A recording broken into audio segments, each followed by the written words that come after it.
Lama dan jambe yala gube cha ca lo.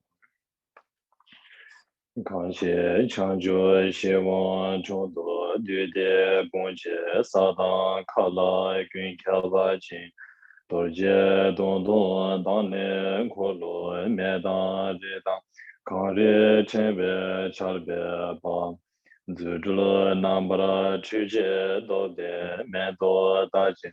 Chanju doji zemba nam. Chambe tuge lebara pamze zobe sange ganye tela gecha ca. Kege shenge dele do samdan jorba pezo. Chanju tamba tuge tse saya nambara chudo. Jian cujime le zhu xin sedan ziju gongparat. Samden sheraba tajin be parulo chinzo kechat. Zhogen tangbo dangba na jiden kepara tamchek. Tunama shindu toba ge mudi cheba tadat. Tele kige denba ne nime vishin chinde. Namba gündu melu ve zala kyula dağıt.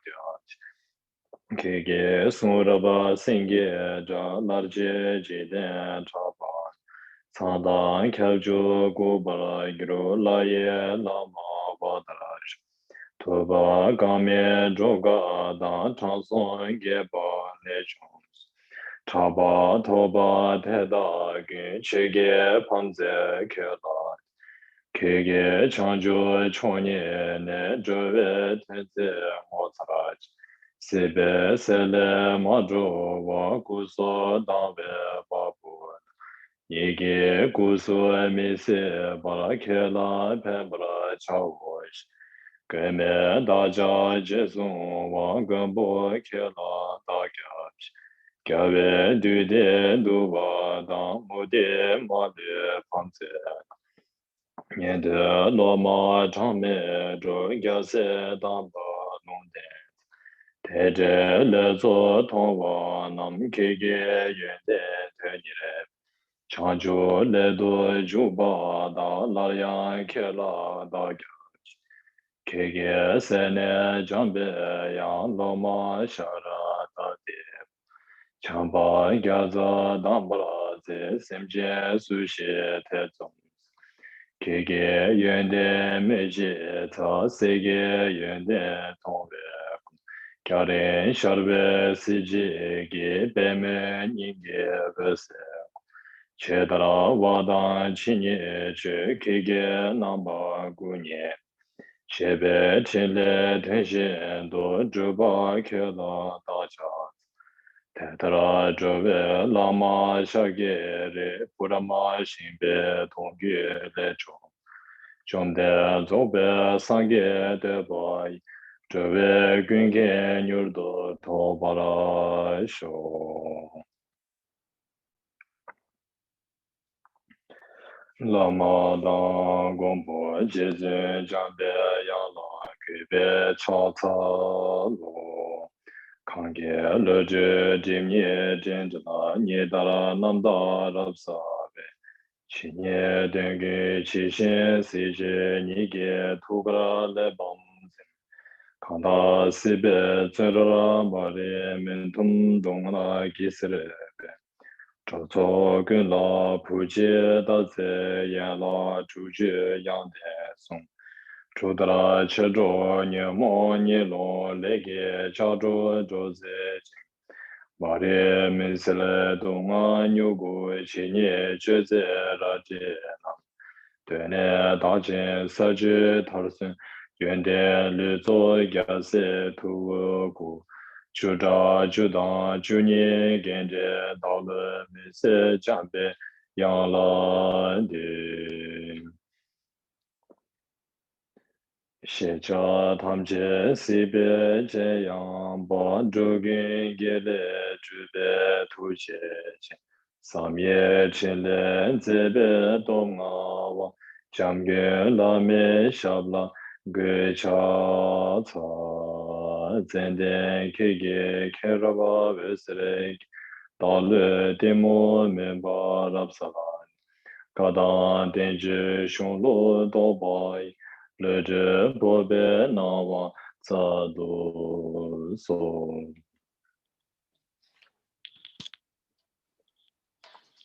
Greetings to everyone. I hope you had a good 2 weeks. 大家好，希望大家过去的这2个礼拜一切都好。So today we will be continuing from where we left off in our last class. So we have completed speaking about the aspiration thought of awakening in short, medium, and in great detail. So now we will speak about the application or the action thought of awakening. 我们之前讲完了愿菩提心，我们讲了愿菩提心的简要的学处、中等的学处以及广义的学处。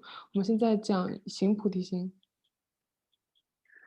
So as it says here, the points to be practiced in the engaging thought of awakening.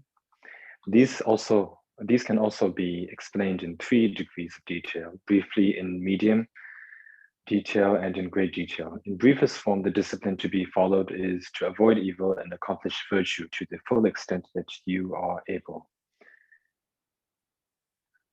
So as it says here, to speak about the engaging thought of awakening, there's just like the aspiration thought of awakening, there's 3 degrees of detail, brief, medium, and in great detail. So to speak of the first in brief form, what should one do?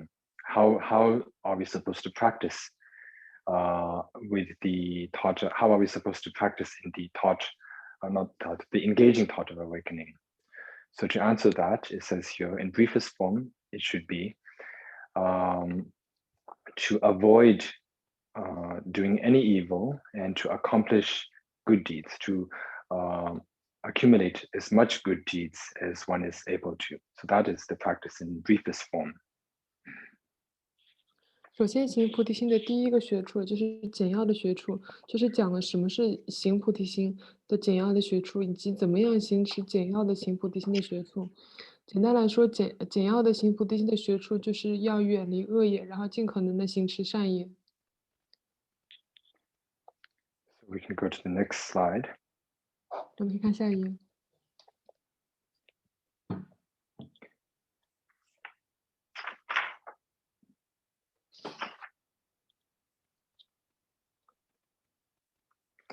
If you commit evil deeds that you are powerless to avoid, those committed in the day should be renounced and confessed by that night, and those done in the night should be confessed by the next day.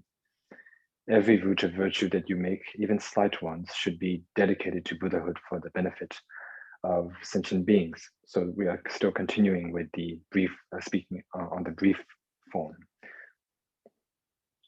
首先，我们继续讲简要学处的行菩提心，也就是说，我们如果无意间造了恶业的话，不管是白天做，假如说是白天做，就应该在晚上忏悔；如果是晚上造的话，就应该在第2天忏悔。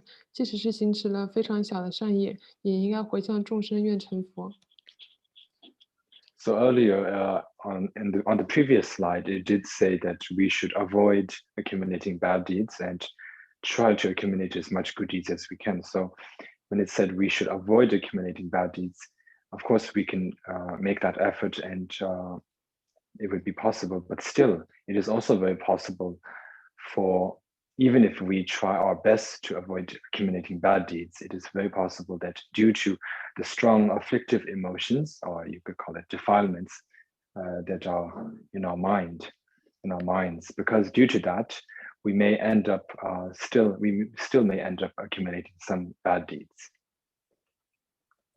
就好像我们在上一页看到的说，行菩提心，我们要做到的就是要舍弃恶业，要努力的修持善业。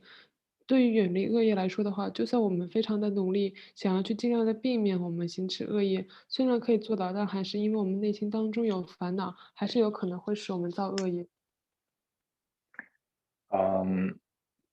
So if that happens, in case we do accumulate some bad deeds due to our strong afflictive emotions, then we should, what it is saying here is that we should immediately confess the bad deeds that we have accumulated. You should not let the time go by not confessing it. You should confess it immediately. 如果我们因为内心当中的烦恼造了恶业的话，我们应该在发现自己造了恶业的时候，就马上就忏悔，不应该拖延，不忏悔。By that I mean we should confess it very quickly. So as it says here, if you accumulate or if you commit some bad deeds during the daytime, you should confess it by the nighttime, at least by the nighttime. Don't wait any longer than that. You should confess whatever bad you have done in the daytime by nighttime. And if you have committed some bad deeds during the nighttime, and then you may fall asleep, right after you wake up, after the moment you wake up, then you should confess the bad deeds that you have accumulated earlier during the previous night. So just basically do not leave a long gap, longer than that. 对我们前面来说的，造了恶业之后要马上忏悔的话，也就是说，我们应该在发现了造恶业之后，要非常快速的忏悔。比如说，我们在白天有造了恶业的话，我们就要在晚上忏悔，不能把这个时间超过于晚上的时间再忏悔。如果我们晚上造了恶业的话，那我们睡觉之后，第二天醒来之前，也要马上忏悔前一夜所造的恶业。And we also have to dedicate the good deeds that we have accumulated for the sake of all sentient beings, so that they may attain enlightenment. And not just are we supposed to dedicate the good, the major good deeds, but also even the slight good deeds. Those should not be ignored, and even the slight good deeds should be dedicated along with the major good deeds that one has accumulated, so that all sentient beings may attain enlightenment. 除了我们要忏悔恶业之外，我们行持的任何的善业也要回向众生，愿他们成佛。不仅是我们造的很伟大的善业，就算是非常细小的善业的话，我们也要记得回向众生，愿他们成佛。So to go to a quick review of what we just went, to practice the engaging part of awakening in brief form, one should abandon all misdeeds as much as one can, and try to accumulate as much good deeds as one can. If we end up accumulating bad deeds, then we should confess them. If it was accumulated in the daytime, confess them by night. If it's accumulated in the nighttime, confess them by the dawn. And whatever good deeds we have accumulated, even the slight ones, all should be dedicated. 总结来说的话，行菩提心的简要的学处，也就是要远离所有的恶业，要尽可能的行持善业。如果我们造了恶业的话，就马上忏悔，也就是说，我们白天造的恶业，晚上要忏悔；晚上造的恶业，要在第二天忏悔。然后我们要尽可能的行持善业，就算是非常细小的善业，也要回向众生，愿他们成佛。So here it has spoken of something called confessing the misdeeds, and this is very important. Because if you do not confess the bad deeds that you have accumulated, so for example, you just accumulated a bad deed, a negative deed, and you do not confess it. And so if you do not confess it, the power of the negative deed is now with you, now that you have just accumulated it, and it increases. The power of the negative deed increases. According to the Hinayana tradition, it increases every day. So at the end of every day, it increases. And according to the Mahayana tradition, if you've accumulated a negative deed and you do not confess it, it increases by every second. So according to the Hinayana, it increases by every day. According to Mahayana, it increases by every second. So therefore, if it increases, then it sort of like accumulates, it becomes stronger and more powerful. And it sort of obstructs one's mind from attaining the good qualities. It kind of obstructs the good qualities to be born from one's mind, in one's mind. So therefore, it is very important to confess the negative deeds. 这里就提到了忏悔，忏悔是一个非常重要的一件事情，因为我们如果不忏，如果我们造了恶业而不忏悔的话，这个我们所造的恶业的力量会在我们的心相续当中一直的增上，一直的增长。从小乘佛教的观点来说，我们造了恶业，如果不忏悔的话，这个恶业的力量会每天的增上。从大乘佛教的观点来说，我们造了恶业，如果不忏悔的话，这个恶业的力量会每秒钟的都会增上。也会不断的积累，然后这样子的话，这个恶业在我们相续当中就会更有力量，阻碍我们的心里升起行持善业以及积累善的功德的力量。So the way to confess it will be mentioned a little later at the end of today's class. 对于忏悔的具体的方法的话，我们今天课快结束的时候会提到。So we can go to the next slide now. 我们看下一页。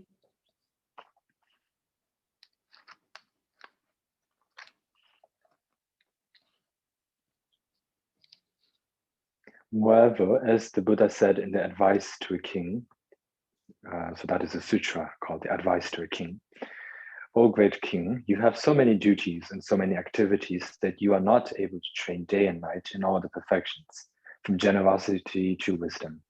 Therefore, great king, you should constantly call to mind, hold in mind, and mentally cultivate faith, striving, and aspiration toward the perfect, complete awakening. You should delight in the virtuous deeds of others. So this is a quote from the sutra.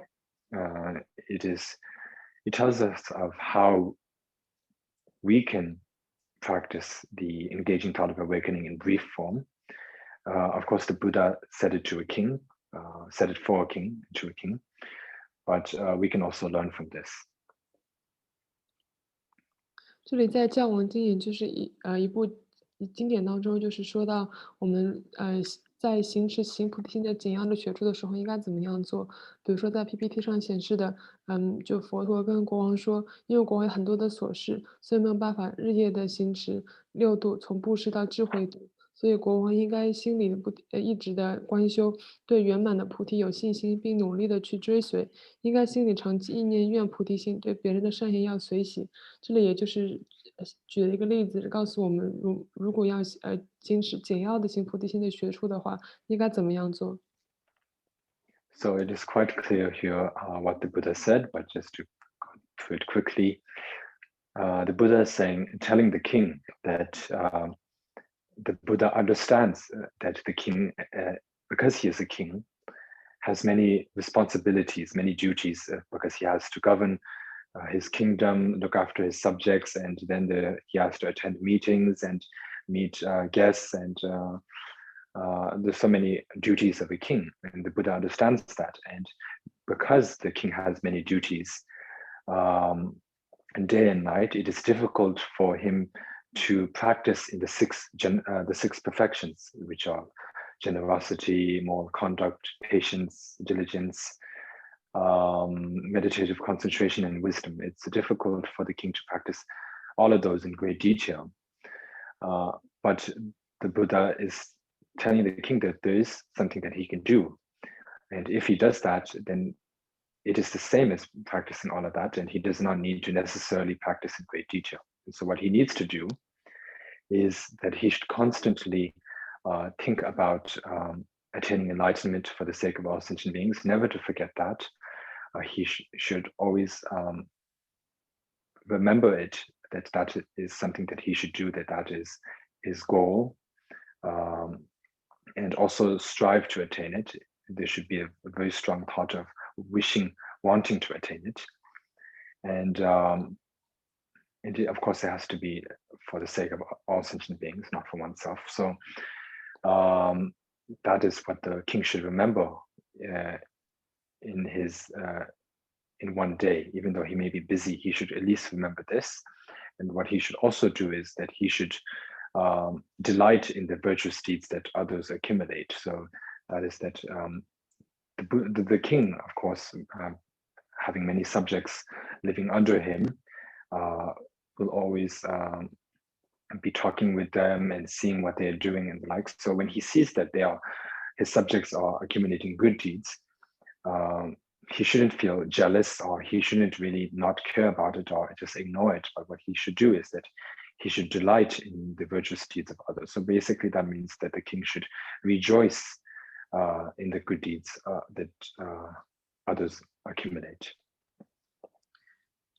这里这个经中的解释已经讲得很清楚了，但是再简要的解释一下的话，就是我们如果行持简要的行菩提心的话，就是我们就像国王，就像佛陀和国王建议的一样，因为佛陀理解国王有非常多的琐事，不管要管理这个王国，还要打理很多的会议，包括接见客人等等，昼夜都非常的忙碌，所以就没有办法去行持六度，也就是没有办法去行持布施、持戒、忍辱、精进、禅定以及智慧。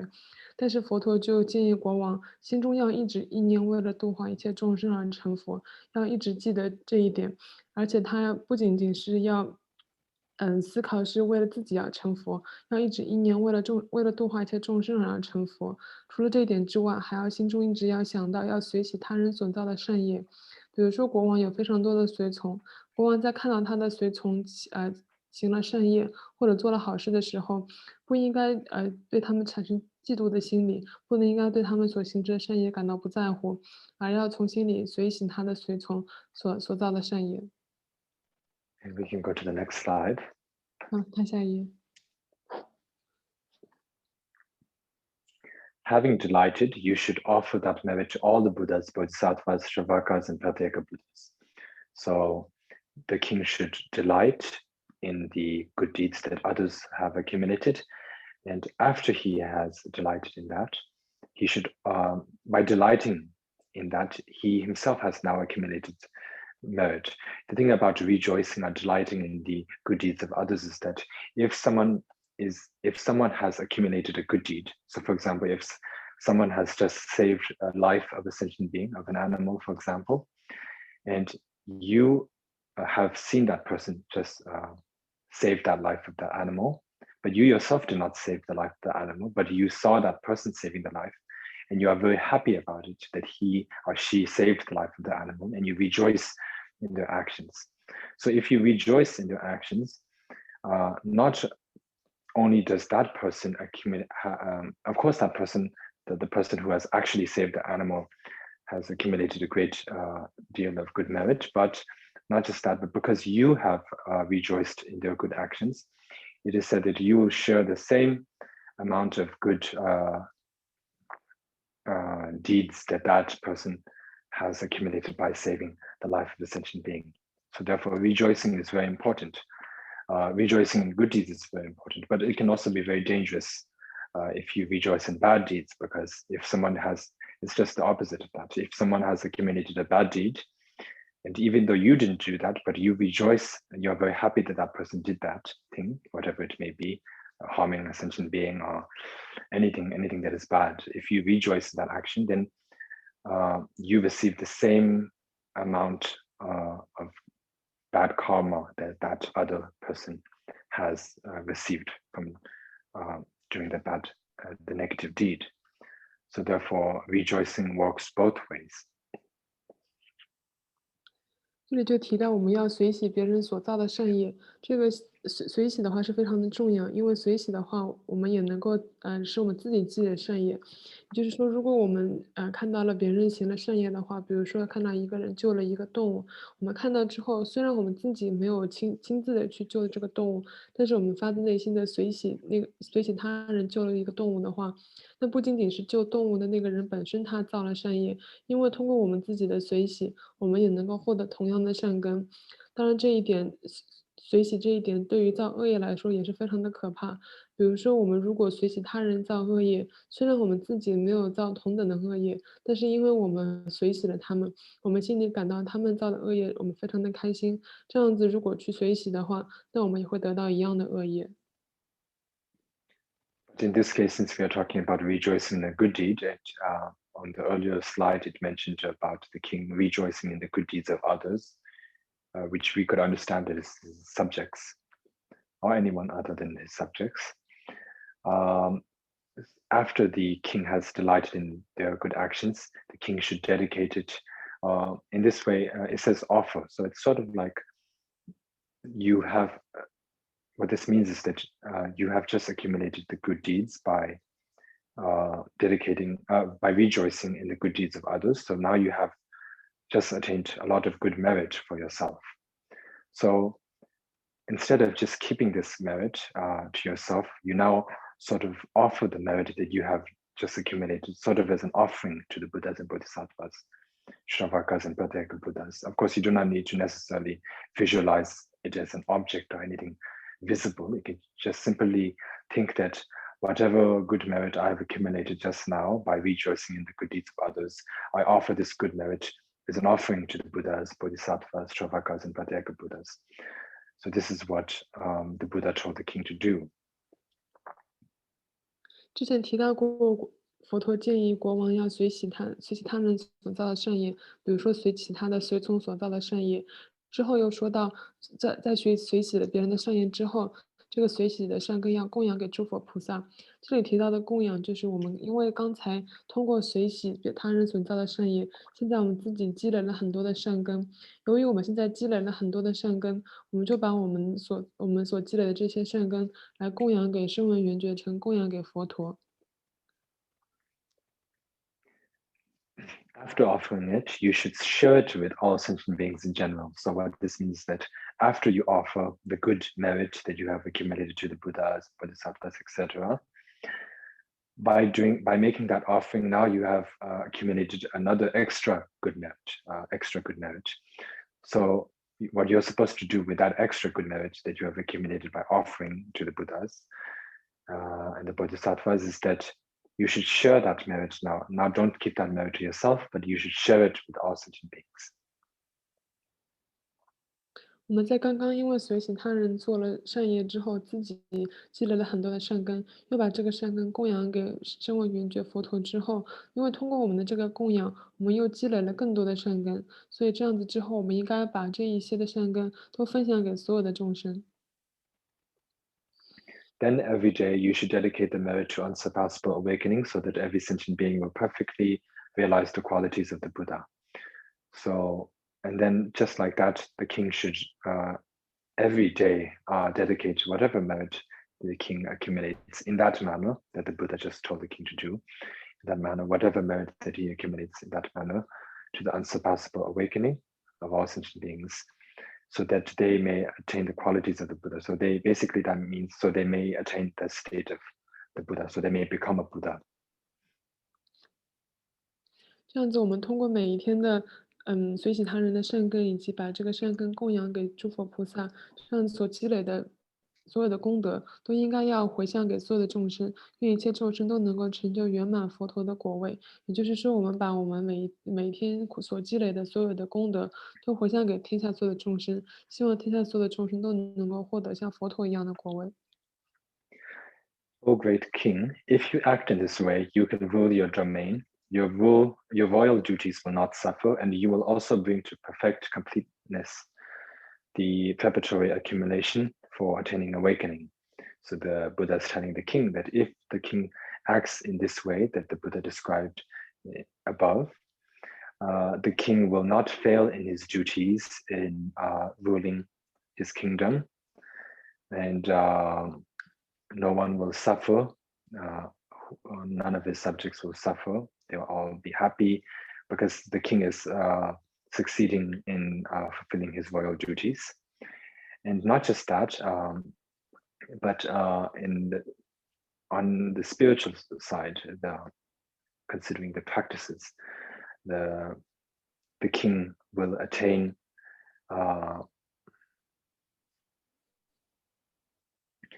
the king will be able to accumulate the right causes for attaining awakening for himself. 佛陀就和国王继续说，如果国王能够每天这样做的话，不但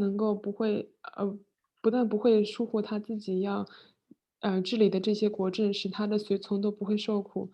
这样子国王这样子做的话，也能够使他在自己的也能使他自己积累许多的圆满菩提道的资粮。So this is the advice the king and the Buddha gave to the king, and this is in brief form. So this is something that we can do. It should be easy for us to do. There are much more as it will be mentioned later, practices in medium and great detail. If one is not able to do that, one should at least be able to practice similar in this way, in the way that the Buddha told the king to do. 这里以上就是讲了行菩提心的简要的学处，这些都非常的简单，我们都可以做。如果中等的学处以及广义的学处做不到的话，我们就可以做这个简要的学处。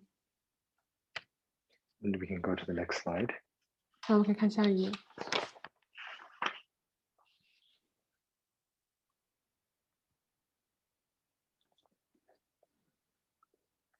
So now we have completed the explanation in brief detail. So now we will speak of the explanation in medium detail. So the explanation in medium detail is to train yourself in avoiding the 4 negative factors and adopting the 4 positive factors. So we will speak about what they are soon. So just basically what what it teaches here in the medium detail is that we need to avoid something called the 4 negative factors, and we need to adopt or practice the 4 positive factors. 对于行菩提心的中等的学处，就是我们要抛弃4种黑法，以及实修4种白法。这一些我们之后都会具体的说。简单来说，中等的学处就是我们要远离这些4种恶法，以及努力的行持4种白法。So what these factors are is that the 4 negative factors make you forget the thought of awakening, and in this case it would be the engaging thought of awakening. And what the 4 positive factors do is it helps you to remember to not forget the engaging thought of awakening. 这里说的4种的黑法，就是说，如果我们我们具有这4种黑法的话，就会使我们忘失菩提心。这里的菩提心就是指行菩提心。那我们要行持的4种白法，也就是使我们相续当中不忘记行菩提心的4种白法。So it says, these are explained in the heap of jewels, collection of sutras. So this is taught by the Buddha, a heap of jewels collection of sutras. So this is a sutra taught by the Buddha. And so in there, it teaches of the 4 negative factors, as well as the 4 positive factors. So to speak of firstly of the 4 negative factors, if you possess 4 factors, you will forget the thought of awakening. So this refers to the 4 negative factors. What are these 4? They are to deceive the teacher and those worthy of worship, to cause others to regret deeds that are not really occasions for regret. So these are the first 2. So you can just mention that first. 就如同在《宝积经》当中所说的，这个《宝积经》就是佛陀所讲的一部经典。这部经典里面就讲了4种黑法具体是哪4种，以及4种白法是哪4种。首先，我们说什么是4种黑法。4种黑法的第一个就是欺骗上师和所供处，对不应悔恨的对境升起忏悔心。And so we can quickly go to the next slide and then come back to this slide. 然后我们很快看一下下一页，然后我们再回到这一页。To disparage and criticize sentient beings who have entered the Mayana path and do not have an altruistic motivation, but conduct yourself wrongly toward others to deceit and pretense. 还有一 So these are the last 2. These are the last 2 of the 4. 4黑法的最后的2个黑法，就是对进入大乘的众生不赞颂，反而恶语相向。So we can go back. 那我们看，然后我们可以回到前面一页。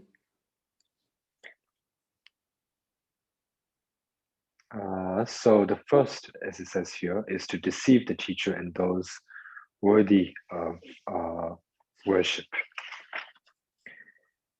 So what that means is that deceive means that, for example, we can think about telling lies, try to trick our own teachers and those worthy of worship. Basically, that means people are individuals, beings with special qualities, great qualities, we can understand it as good practitioners or just good people, worthy of respect. So if we disrespect our teacher and such people worthy of respect, by tricking them, or it could be to telling lies and the like, then that will cause one to forget the thought of awakening. 首先，4种黑法的第一个黑法就是欺骗上师仪和所供处。这里的欺骗就是指说谎，就比如说我们对上师说谎，之后说的所供处，也就是有特殊功德的修行人，比如说是指特别好的修行人。So what we can understand from this is that when it comes to talking with your teacher or connecting with your teacher or great beings, great practitioners, etc., or good people, then we should always be honest. It's important to be honest. We should never trick. Generally, we should not trick anybody. We should abstain from lying or tricking people, because that is not a good thing. But especially, we should be very careful and make sure not to trick our teachers or deceive them. We should try not to deceive them. Make sure not to deceive the teachers and those worthy of respect. 这里就可以理解，当我们和上师以及和特别好的修行人建立关系的时候，我们应该一直保持一个非常诚实的态度。广义来说，我们不应该对任何人说谎，不应该欺骗任何人。但是对于上师以及对于所供处来说，我们要特别的当心，不应该欺骗他们。So this is the first cause, which could lead to forgetting the thought of awakening. The second cause is to cause others to regret deeds that are not really occasions for regret. So what that means is that we can understand this as, for example, somebody has just accumulated a very good deed, like a Mahayana practice has just accumulated a good deed, such as a Mahayana practice, like the generosity, or they have just done some meditation, or have practiced patience towards an enemy, or any of the 6 perfections, or something similar to that. And they have done that, and we then go to them and tell them, why did you do that? You did not really need to do that. That wasn't really necessary. You were wasting your time. Nothing really good will come out of that, come from doing any of that. And we say such things to them like that. And then we make them, due to that, they may regret. They may start doubting themselves, like they might start thinking, was it really worth doing this? Was it really worth doing what I just did? And you make them cause regret. So that is also very dangerous. And so that is not something to regret, but we have made them cause regret. We have caused them to regret what they have done because we said such things. So if you do something like that, such a thing, then that will also lead to forgetting the thought of awakening. 这个首先第一点，我们讲的4种黑法里面，第一个黑法就是我们刚才讲的欺骗上师和所供处，这也就是我们忘记行菩提的第一个黑法。第二个黑法就是对不应悔恨的对境升起忏悔心。这里具体就是说，举例来说，如果一个人行持了善业，比如说从大乘佛教的角度来说，比如说一个人行持了布施，或者修了禅定，或者对敌人修了忍辱等等，或者是任何6度当中的1度，他们这样做了之后，我们去质疑他们为什么这样做？他们这样做是浪费时间，这样做一点功德都没有。那我们这样说了的话，就会使行善的那个人会怀疑他自己这样做是否值得，并有可能会产生后悔心，觉得自己不应该这样做，不应该这样子浪费时间。这样子的话，如果因为我们所说的话，让他们后悔了他们行持的善业的话，就会使他们忘记行菩提心。So directly, this is what it has said here, but indirectly, what we can understand from this is that when we see someone doing great deeds, we should, if we can, we should always rejoice and praise them, encourage them to do more, to continue, and just tell them that you did such a great thing. I'm really happy for you.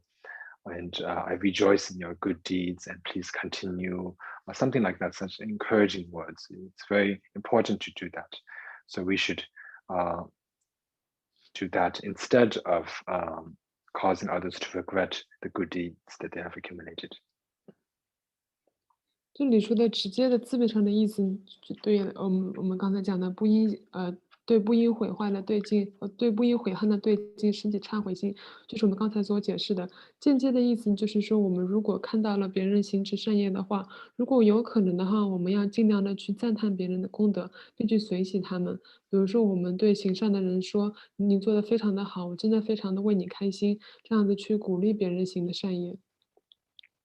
And that is, of course, telling them directly and indirect, not, you know, you can also do it by, you can also rejoice in their deeds, the good deeds of others, by telling what they did to others, to your own associates, other people. You can tell them that today or yesterday, such and such a person did such and such a good deed. And we should rejoice. Oh, it's really good. I'm very happy that they did that, or something like that. And these days we use social media. We can post or share the good deeds that others have accumulated, and that is the same. By doing that, it is good for others. It is good for their reputation, and it helps oneself to accumulate good deeds as well. 我们随喜的方法可以直接的和行善的人这样子去鼓励他们，直接的告诉他们我们非常的随喜他们。或者我们也可以通过告诉别人，他行持了什么善业，这样去随喜别人，这样子去随喜行善的人。比如说我们如今现在有非常发达的社交媒体，我们就可以在互联网上或就是去告诉别人，有人行了什么样的善业。这样子的话，我们通过这样子的随喜的方式，不仅仅是使行善的人他的名誉也会提升，我们自己也能够积累同样的善根。One should remember that there's never any loss. There's never going to be any loss for oneself if one lifts up others. Of course, others, which means others worthy to be respected. If one praises them or speaks of their good qualities to others, lets others know, shares their activities, news of their activities to others. There's never any loss except for gain for oneself. 我们要记得，对我们所供出去随喜的话，我们自己永远不会有我们永远不会有任何的过失。我们在随喜别人的时候，我们只会在自己的心相续当中积累许多的功德，永远不会有任何的过失，也不会有任何东西我们也不会失去任何东西。And we can go to the next slide. 那我们可以看下一页。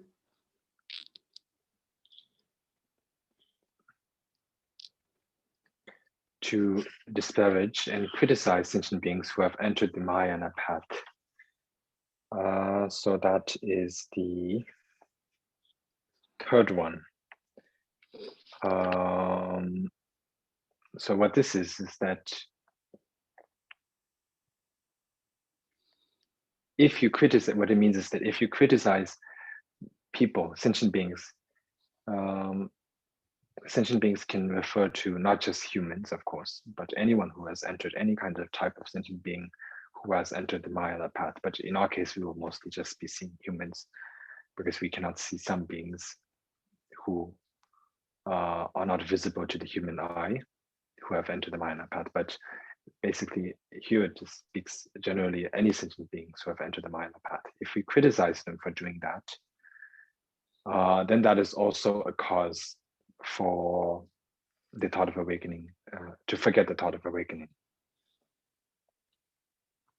第三个黑法就是对于进入大乘的众生不赞颂，反而恶语相向。就是如果我们批评众生的话，这个众生不仅仅是指人，而是指一切行持大乘佛教的修行人。当然，对于我们来说的话，我们只能够看到修持大乘佛教的人类，因为其他的进入大乘修行人的五道众生我们看不见。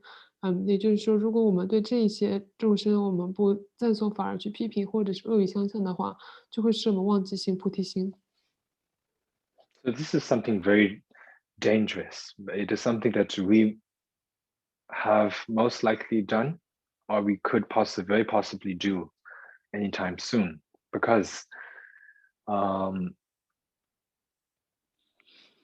there are bodhisattvas, there are people, Mahayana practitioners, or you could call them bodhisattvas everywhere, and we do not know all of them. my bodhisattvas come in many different disguises. And of course, I'm speaking about any bodhisattva. There are bodhisattvas on the highest level, and then there are midi-core, and then there are also beginner bodhisattvas, but all are bodhisattvas. Some bodhisattvas, of course, just as they have the practices in their heart, they also show it outwardly. So we see that special quality. We kind of feel that they are very holy just by looking at them. There are those type of bodhisattvas, but then there are also many types of bodhisattvas, or you can call them sentient beings who have entered the Mahayana path, who practice, but on the outward appearance, they do not seem to know anything. There are some people who are bodhisattvas, but don't seem to know anything. They act like they don't know anything.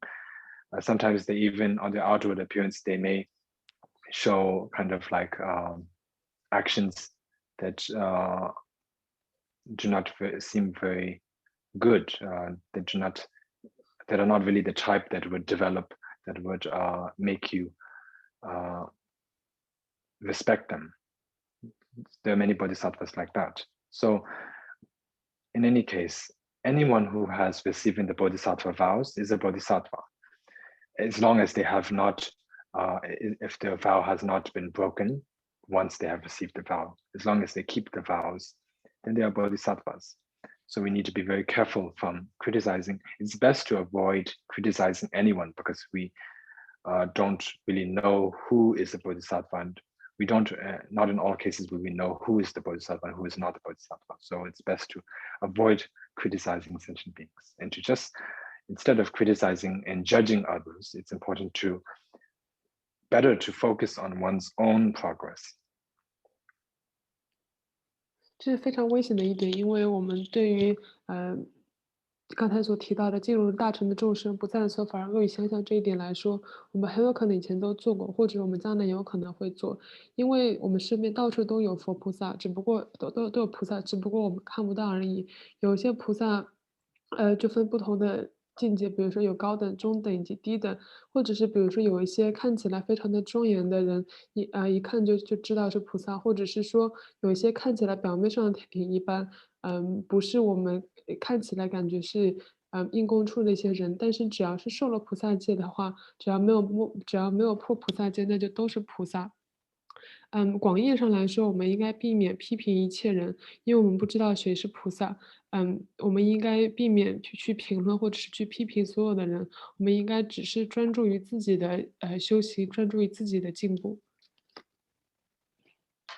And the fourth cause for forgetting the thought of awakening, as it says here, is to not have an altruistic mind, motivation, but conduct yourself wrongly toward others through deceit and pretense. So what that means is that you do not have an altruistic motivation while you live with others, while you're close with other people or beings, other sentient beings, and you live with them to deceit and pretense. So what that means is that you act like you have special qualities when you don't actually have qualities. And when you do have bad qualities, you do not admit to that, and you act like you don't have bad qualities. So that is what it means. So basically, it's kind of like living with others to trickery, or not being very honest.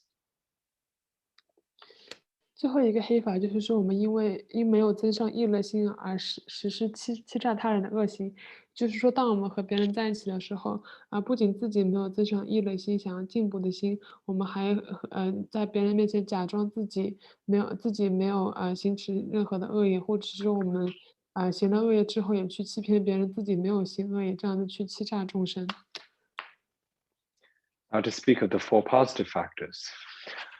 If you possess four qualities, you will acquire the thought of awakening in all lifetimes as soon as you are born and will not forget it. So the four positive factors will be mentioned in the next slide. So what is saying here is that it tells you what the four qualities, the four positive factors do, what is their purpose. So what they do is that if you have these four positive factors, after you die from this life, after you pass from this life in lifetimes, however many lifetimes you have in the future, as long as you have these four positive qualities, then you will not forget the thought of awakening. Sort of like means that the thought of awakening will always follow you, follow close with you. And once you are born, soon after you are born in your next lifetime, you will remember, you will not forget the thought of awakening, and you will remember it, and then you will end up, because you remember it, you will end up continuing to practice the practices of a bodhisattva.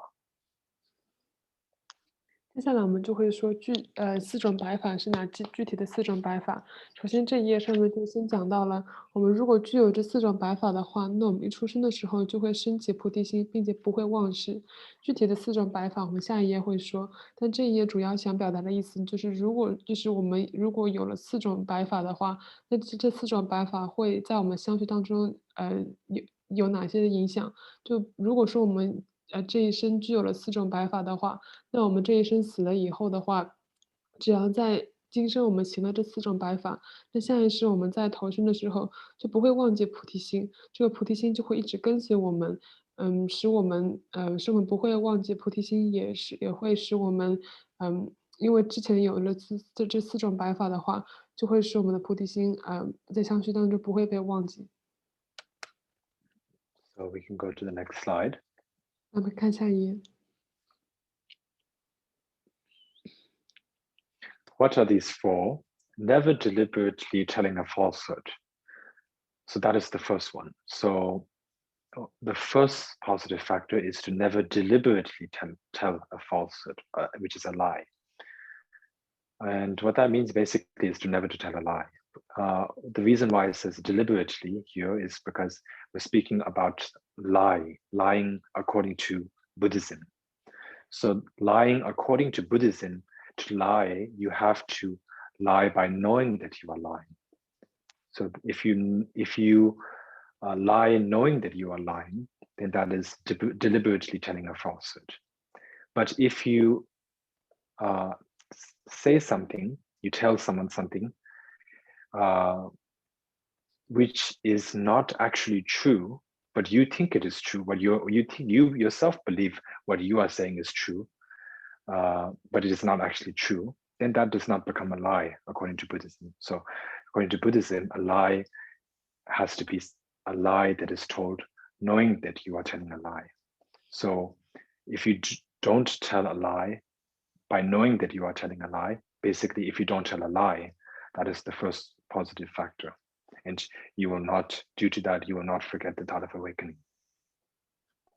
第一个白法就是说，我们应具备正知而不去撒谎。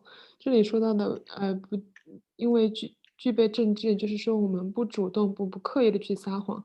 在佛教的观点当中，撒谎的定义或者是说，具备正知的撒谎的定义，就是说我们知道我们说的这一切是错误的，或者是不正确的，这就是具备正知而去撒谎，或者是说我们主动的去撒谎。但如果说我们和一些人说一些东西，我们虽然客观来说我们说的这个确实不是真的，但是我们自己认为是真的话，在佛教的定义当中，这个就不是属于撒谎，或者说不是属于具备正知而撒谎。所以这里所说的第一个白法，就是说我们因为具备正知而不去撒谎，或者是说就是从佛教的定义当中，我们不去撒谎。The second positive factor is maintaining an altruistic attitude towards sentient beings without any deceit or pretense. So that basically means to not. It means to live with sentient beings with a pure heart, or kind of like a very honest, live very honestly, and to not have deceit or pretense, which I mentioned earlier. So in this case, the way you're supposed to live with sentient beings is to live very honestly with a pure heart. You should mean well for them, and if you do not have any good, if you have bad qualities, you should accept that you have bad qualities. You should acknowledge it, and especially if others point those bad qualities out, you should acknowledge your own bad qualities, and you should not act like you have any good qualities, even if you don't. So if you don't have any good qualities, you should be very honest with yourself and accept the fact that you don't have good qualities and try to strive to attain good qualities. So that is how you should live. And if you can live in this way, you will not forget the thought of awakening. 第二点就是因具增上意乐心而不去欺诈众生，这里就是说我们带有一颗非常纯洁的以及非常诚实的心和众生去相处，我们对一切众生都是发好心，就是非常诚实，非常坦诚的和众生去相处。比如说我们自己知道自己有恶业，或者说我们知道嗯自己相续当中没有许多很好的功德，那我们要接受这一点，而且当别人指出我们的一些过失的时候，我们要去接受这一点，或者是说我们自己心中没有一些善的功德，或者是说没有一些嗯好的功德的话，那我们也要去接受这一点。简而言之，就是我们要非常坦诚的和众生去相处。Perceiving all bodhisattvas as being the great teacher and singing their correct praises everywhere. So this is the third positive factor. So what this means is that anyone who has received the Bodhisattva vows is a Bodhisattva. They become a Bodhisattva. So you should see all of those such Bodhisattvas as being the great teacher. So that means you should try to perceive all Bodhisattvas as being the Buddha, as being Buddhas or the Buddha. We can think of Shakyamuni Buddha or just an enlightened being, basically, fully enlightened being. And singing their correct praises everywhere. So that basically means to spread the news of their good qualities to everyone, everywhere, across everywhere, and to everyone. So spread the news or just tell everyone that this Bodhisattva is such a great Bodhisattva, such a great being. Their practices is really good. Of course, this is if they really are doing their practices. Well, then they deserve the praise. So we should praise the Bodhisattvas in such a way. 第三点就是我们视所有的菩萨为自己的导师，对他们的功德由衷的赞叹并四方宣扬。这就是说我们因为所有受了菩萨戒的人都是菩萨，我们都应该把他们当做导师看，当做像佛陀、像彻证的人一样这样来看待。我们要把他们所造的一切的善根，以及他们一切的所有的功德都要去分享，都要去告诉所有的人，要去告诉所有的人，他们是非常好的菩萨，他们行了很多的善业等等，要去四方宣扬。And in order to help bring sentient beings to spiritual maturity, encouraging others not to uphold a limited vehicle, but to adhere correctly to unsurpassable awakening. And so what that means is to make what it means is to make sure that sentient beings do not enter into the Hinayana path. A limited vehicle means the Hinayana path, but encourage them to enter the Mahayana path. That is what we should do. So if you do this, then it also helps for the thought of awakening. Do not forget the thought of awakening. 第四点就是众生能成熟的不是低劣尘，而是让他们进入菩萨道中。这就是我们要确保众生不让他们进低劣尘。低劣尘在这里就是指小乘，而鼓励他们要去趋入大乘。You should train thereby in avoiding and in employing. So it is saying that you should train thereby in avoiding, which is you should avoid the four negative factors, and employ the four positive factors. When I spoke about these four positive factors, it sort of was similar to what I said earlier when speaking about the opposite of the four negative factors, because this four positive factors is actually the four opposites of the four negative factors. 这以上就是我们就是在教我们要如何学，何为因舍，何为所依。这里所说的因舍，就是说我们前面讲到的要远离的哪四种黑法。这里所说的所依，也就是说我们要行持的哪四种白法。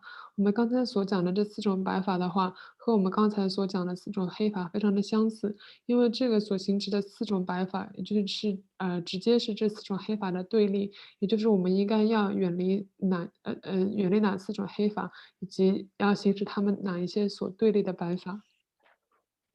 We can go to the next slide. 我们看下一页。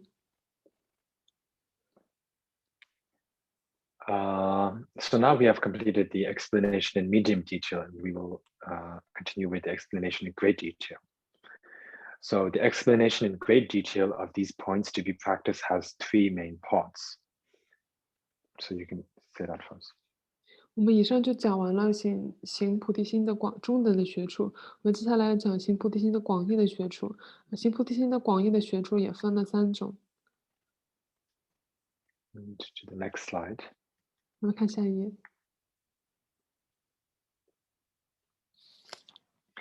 The first is a description of the cause for the engaging thought of awakening to arise. So there's 3 topics to speak when speaking about the explanation in great detail.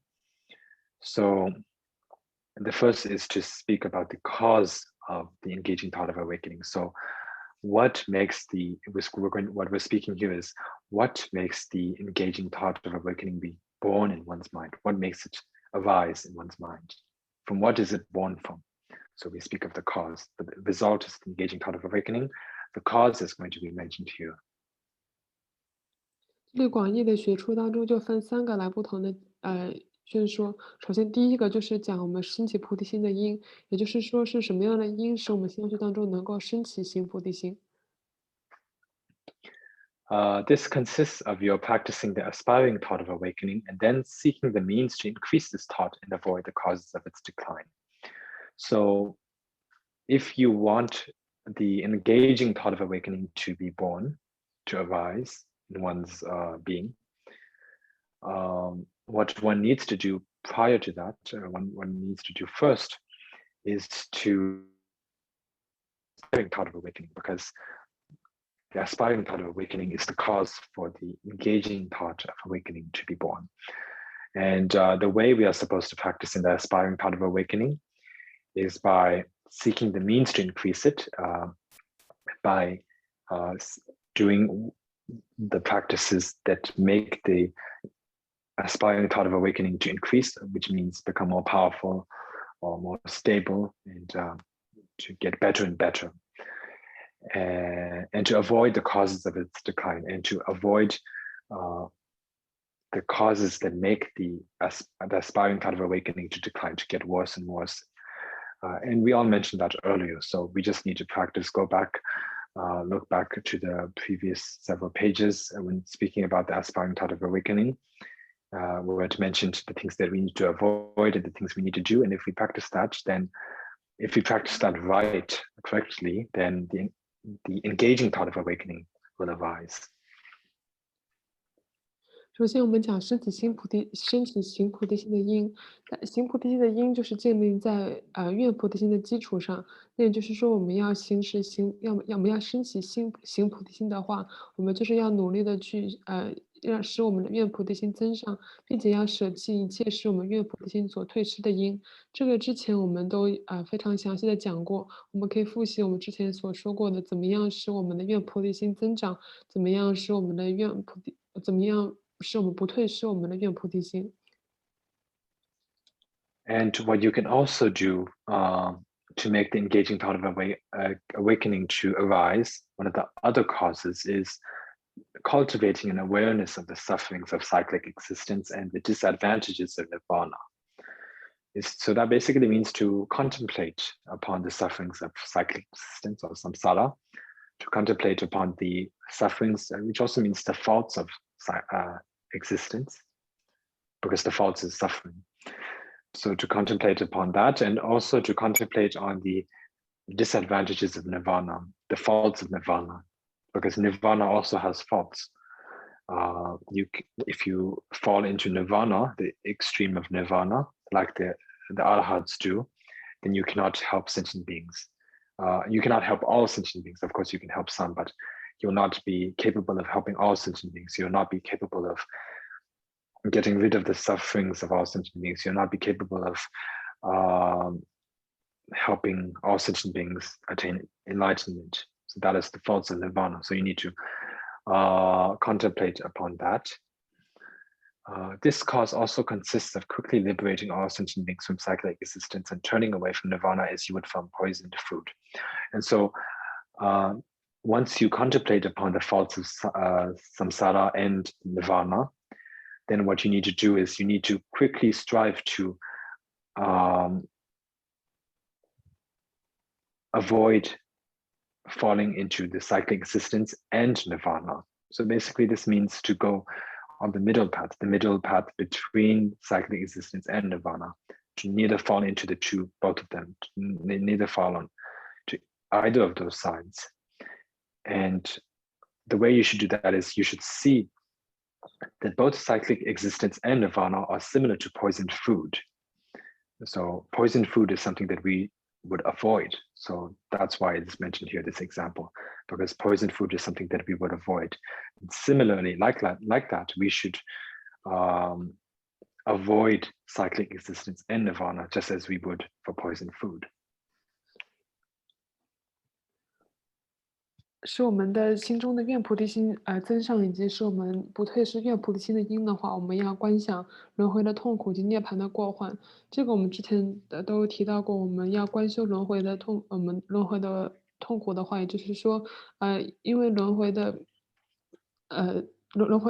过患，也就是导致我们轮回。也就是导致我们感受到轮回痛苦的因，我们通过这样子的观修的话，就会使我们不会舍弃我们的愿菩提心。同样的，我们也要观想涅槃的过患，因为如果我们一旦趋入涅槃的话，虽然是能够帮助到一些众生，但是却不能帮助到所有的众生。所以说，我们要观想两边就是轮回的痛苦，以及完全趋入涅槃的过患。我们作为大乘修行人的话，就是不应该要多两边，要把这两边的过患都看作像像毒食一样，我们要把两边都抛弃，不能完全的堕入这两边。And we can go to the next slide. 那么看下一页。So with this, we have just talked about the causes for the engaging thought of awakening. So now we are going to speak of the conditions that help it increase. But that basically means the conditions that help the engaging thought of awakening to become stronger, to get better and better. 以上我们就讲完了升起行菩提心的因，也就是讲了就是也就是讲了什么是使我们升起行菩提心的一些因。接下来我们就要讲使我们行菩提心增上的一些缘。The second main part is the conditions that increase the engaging thought of awakening. For this, you should 3 times daily and 3 times nightly call to mind the Buddhas and Bodhisattvas together with your teacher, and then recite the 7 branches of worship. So what helps, so basically this is how we're supposed to understand it. We earlier taught about the causes for attaining the thought of awakening. So if we practice those causes, then eventually the thought of awakening will be born in our mind. And once it is born, if you do these practices, it gets better. The quality of the thought of awakening gets better and better. 这里首先我们讲增上行菩提心的原因，就是说我们在心里要意念十方诸佛菩萨以及上师，每天昼夜各自3次做七支法。这里首先我们之前讲了升起行菩提心的因，也就是说我们之前讲的那一些，如果我们都做到的话，我们的相续当中就会升起行菩提心。接下来我们要讲的增长行菩提心的缘，也就是说我们做的这一些的话，就是会使我们相续当中的行菩提心增上。So what we need to do is we need to remember the Buddhas, Bodhisattvas, and one's teacher 3 times in the day and 3 times in the night. So that is a total of 6 times in one day. So a total of 6 times in one day, one needs to remember the Buddhas, Bodhisattvas, and one's guru or teacher, and then recite each time while we remember them. We recite the 7 branch prayers of worship each time we remember them. So, for example, it's the morning right now. Right now is the morning. I remember them for the first time, and along with remembering them or recollecting them, I recite the 7 branches of prayer one time. Then a little later, sometime in the middle of the day, in the middle of the morning, then one remembers them again, Again, one does the 7 branches of prayer, then remembers the third time in the day, probably just before lunch, maybe, and then does the 7 branches of prayer again, and then similar to that in the afternoon and to the evening. So that is how it is recommended for us to do. 接下来就是说我们要做哪一些善业，使我们的行菩提心增上。首先我们要做的就是要一天6次要意念诸佛菩萨以及上师，也就是说我们在白天要意念诸佛菩萨以及上师3次，以及在晚上也要意念诸佛菩萨以及上师3次，并且在每一次意念的时候都要念诵7支供。比如说我们现在是白天，我们意念到了我们意念到了诸佛菩萨以及上师的时候，我们就要念7支供。然后接下来白天中等的时间，比如说就是现在是白天，就是比如说再过几个小时之后，我们又意念起上师及诸佛菩萨的话，又要再念一遍7支供。然后在午餐之前又意念上师的话，也要再念7支供。接下来就是下午、晚上等等，每一次意念的时候都要念7支供。And many of you might know what the 7 branches is, but if you do not know, to briefly just mention them, it is prostration. It varies according to different traditions, but generally we consider it to be the first is prostration, and then the second is making offerings, and then the third is confessing one's negative deeds, and then the fourth is rejoicing in the good deeds of others, and then the fifth is requesting the Buddhas not to enter into Nirvana, Parinirvana, and then the sixth is requesting them to turn the wheel of Dharma for the benefit of sentient beings, and the seventh is dedicating the merit. So that is the 7 branches. 这里所说的7支供，虽然每一个传承有可能不同，但是简单来说的话，7支供都是指顶礼、供养、忏悔、随喜、请佛住世不入涅槃、劝转法轮以及回向正等菩提。You can practice this at greater length following such texts as the prayer of excellent conduct, the confession of infractions for the Bodhisattva, the prayer of Maitreya, or the 20 verses of Aya Nagarjuna, or as in Shantideva's guide to the Bodhisattva way of life. So if we want to do this practice of the 7 branch worship or prayer, it is mentioned in great detail in these you would call scriptures or textbooks that were just mentioned. So the first is this prayer of excellent conduct. So that is basically, it is the same as the aspiration of Samatha. 如果我们要再深广一点学习的话，就可以念普贤行愿品菩提三句经、弥勒发愿文，以及阿楚离龙树的23颂，以及阿楚离祭贴的入行论。首先第一个普贤行愿品的话，也就是我们之前讲的七支供的一个广义的一个念诵。And then there's one called confession of infractions for the Bodhisattva. That's another prayer. And then there's the prayer of Maitreya, which is much shorter than the prayer of the excellent conduct. It is easier to practice. And then there's the 20 verses of Aya Nagarjuna, which he composed. And then there is also the Shantideva's Guide to the Bodhisattva's Way of Life, which is very famous book. In there, it was also mentioned about the 7 branches of worship.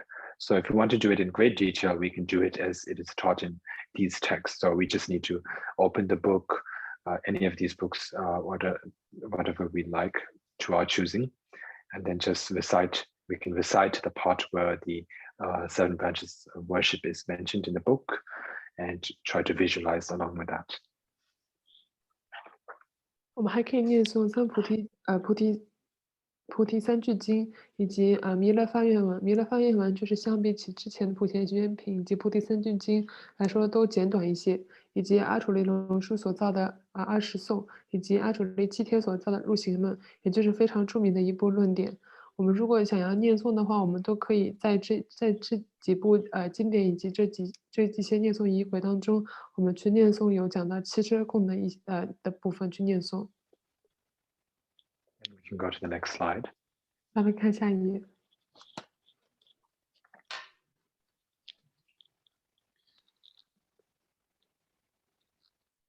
If you are not able to do that much, then apply yourself energetically to the 7 branches of worship composed by Shakya Badra, my master of monastic ordination, or my own liturgy of 10 verses.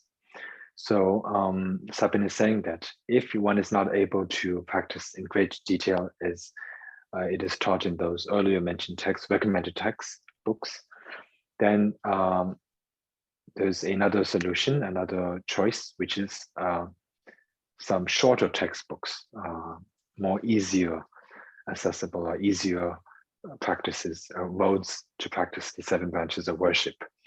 And one of them is, one of the ways to practice in a shorter version was composed by Shakya Badra, my master of monastic ordination. So Sabin is saying, Shakya Badra, because Shakya Badra was the master from whom Sakyapandita received his monk's vows, the full monk's vows, or you can call it the monastic ordination. And Shakya Badra is actually the last abbot, the very last abbot of Nalanda University in India, because when the Turkish Muslim invaders invaded Nalanda University and looted the university and burned all the scriptures and killed many monks there living there. Many of them had to flee the university for their lives. And the abbot, the main abbot, who happened to be the last abbot of Nalanda University, Shakya Badra, escaped to Tibet. And he actually went to Sakya Monastery. He went to Sakya Monastery because Sakya Monastery was already established by that time. Sakya Monastery was established a little over more than 100 years before Nalanda University was destroyed. So when Shakya Badra, the last abbot of Nalanda University, came to Sakya, the 6th Sakya Trichin, the 6th patriarch of Sakya, you could call, was Sakyapandita. At that time, he and the 5th Sakya Trichin, Sakyapandita's uncle, Jizantapa Gyaltsen, were both living at that time. So Shakya Badra came to Sakya, and he taught Sakyapandita epistemology and gave Sakyapandita his monk's vows. So Shakya Badra wrote this one work about the 7 branches of worship. It must have been a short work because Sabin is recommending it here if one is not able to do the above mentioned. So we should do that. I do not know if it still has survived, but we would have to look into that. 如果觉得以上这一些念诵文都比较长的话，我们这里还讲到我们可以念诵萨迦班智达的堪布所造的七支法。这里是萨迦班智达的堪布，他就是当时在那兰陀寺院当中的最后一个清教士，因为当时在土耳其穆斯林人在入侵那兰陀寺，烧毁了整个寺院，杀了许多的沙弥的时候，当时萨迦班智达的堪布是最后一个从那兰达寺院逃走的一个修行人。他在逃走之后就来到了萨迦寺。萨迦寺当时是在那兰陀寺院被烧毁之前，大概前100年所造的一所寺院。对，是在那兰陀寺被烧毁之前100年所造的。当时在萨迦寺的时候，就有6世的萨迦崔金以及6世萨迦崔金的叔叔。当时萨迦班智达的堪布就逃到了萨迦寺的时候，就在6世萨迦崔金面前受了出家戒等等，以及之后的话，他就造了这个七支法，也就是我们现在如果觉得之前那些念诵文都比较长的话，我们就可以念诵这一部七支文。法王子说不是很确定这个所造的七支法是不是现在还存在，但是如果存在的话，我们就可以念这个七支法。And if that is one of the choices to do, which was composed by Shakishi Badra, his teacher. Or we could also do practice according to one of the works Sakyapatita himself wrote, which is called the Liturgy of 10 Verses. So it's called 10 Verses. So it's basically the eight is 7 of them. The 7 is among the 10, 7 is the same from the aspirations of Samantha Bhadra. It's just a condensed version of that. So there's 7, which is the same 7 I mentioned. And then on top of that 7, you had to add several more, which is you have to add refuge, the aspiring thought of awakening, and the engaging thought of awakening. So on top of 7 is 8, 9, 10. So that's how it becomes 10. So Sakyapatita wrote about that. And it must be a short work, but I do not know if that also exists. I did not get to look into that. Probably it's already lost by now. Many of Sakyapatita's works are already lost and not accessible at this time. But in here, he's recommending for us to do that if we do not have too much time. 跟这像之前所说的，之前提到了参加班智达的堪布是在纳兰陀寺的最后一位主持，而参加班智达是在纳兰陀寺的最后一位主持那里所说到的戒律。这里还提到，如果说觉得之前的念诵比较长的话，我们还可以念诵萨迦班智达他自己所造的十法行。这里的十法行的前面的7个都和那个7支供是一样的，之后所加入的3个，也就是皈依、愿菩提心和行菩提心，这样子的3个加上前面的7支供里面的7个的话，就一共是十法行，也就是我们可以去念诵的一个教文。Otherwise, you should train as much as you can in the Bodhisattva's way of life as described in various Jataka stories. So Jataka stories, as many of you might know, is the stories which recount the past lives of Buddha Shakyamuni. So from this, we can understand that it is very important to read the stories of the Buddha's past lives. Many of them are already translated into English, and I'm very sure that many are available in Chinese language because Jataka stories are very famous. And so if we read those, in those stories, there are many accounts. It's full of accounts of the way that Shakyamuni Buddha lived in his past lives, the good deeds that he accumulated. Also, of course, I mentioned the bad deeds are also mentioned, but what we should learn from them is the good deeds.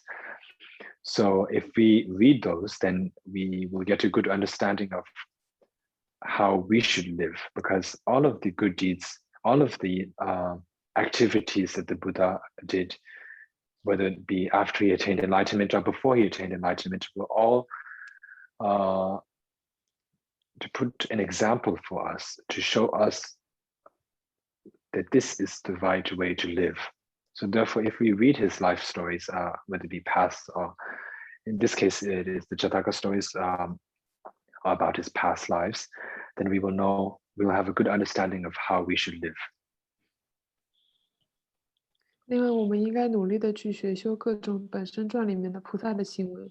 这个本身传也就是非常著名的一本论点，就是都是在记录了佛陀在因地的时候的前世的一些故事。这个本身传都已经被很多都翻成了英文，以及都翻成了中文，我们都可以去看。这里就讲了佛陀以前在因地的时候，在过去世当中他所造的所有的善业，当然也提到了佛陀以前所造过的恶业。这些故事我们看了之后的话，就会告诉我们自己应该怎么样去做。佛陀给我们做了一个榜样，通过这些故事里面的话，我们就能够学到，作为佛教徒，我们应该如何去做。And we can go to the next slide. 那我们看下一页。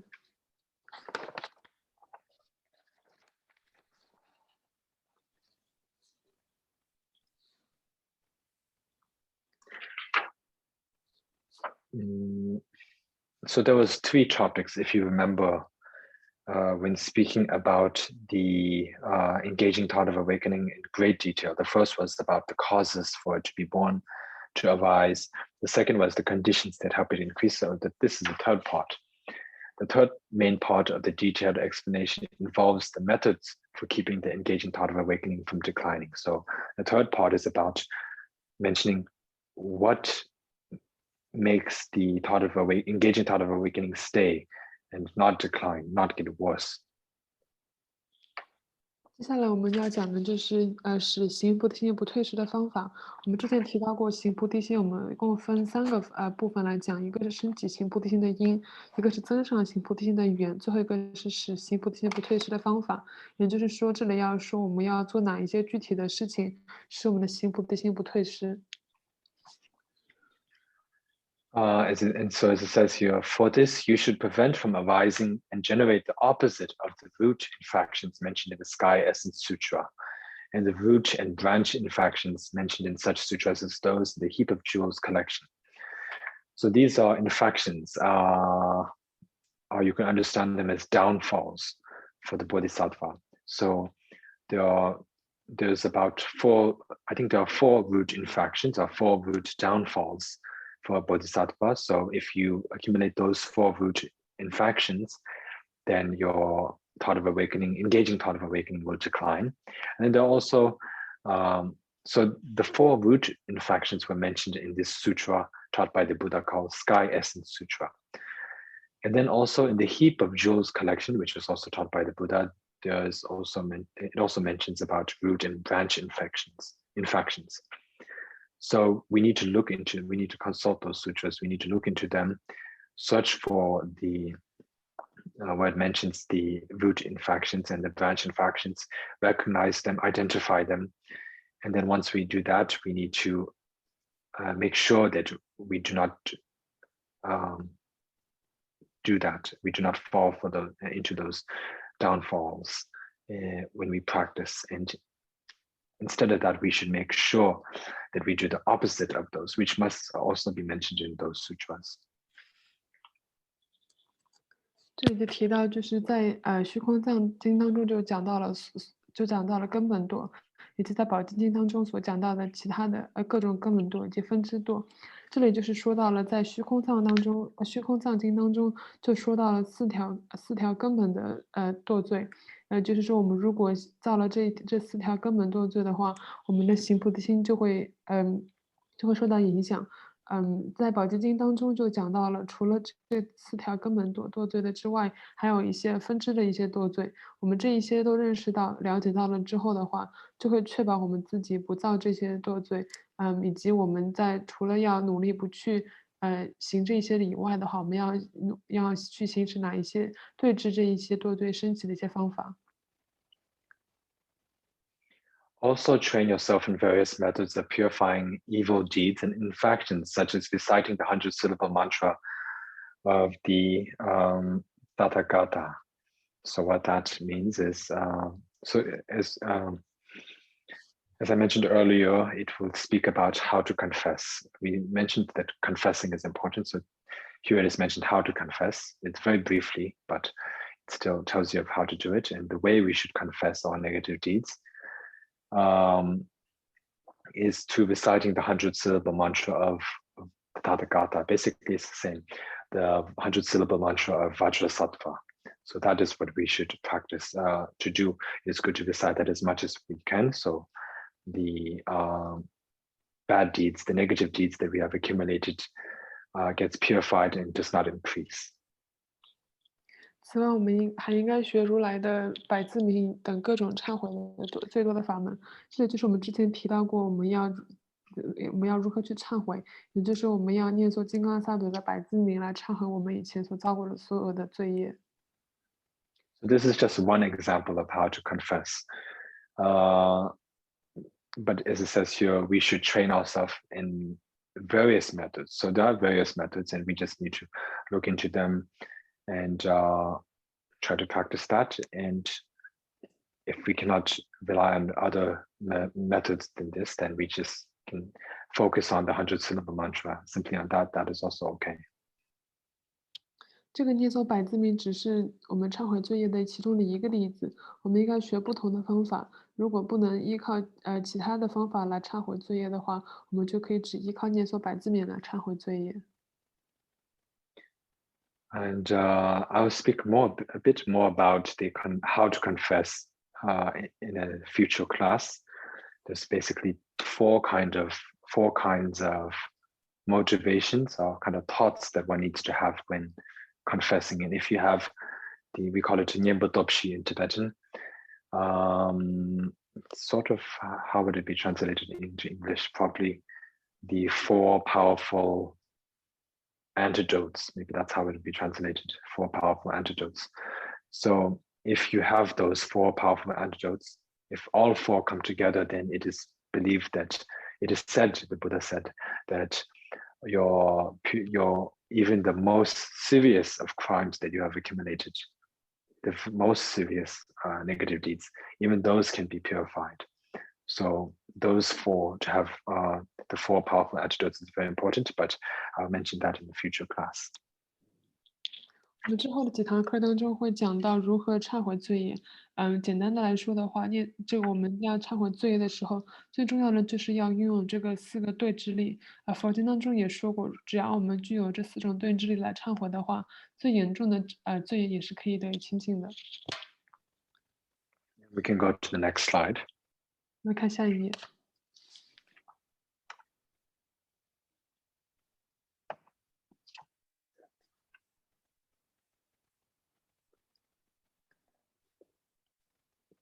So this is the next chapter following that. So we have just completed, I'm not going to go through this though, just wanted to mention that we have completed the chapter on the thought of awakening, also known as the Bodhicitta.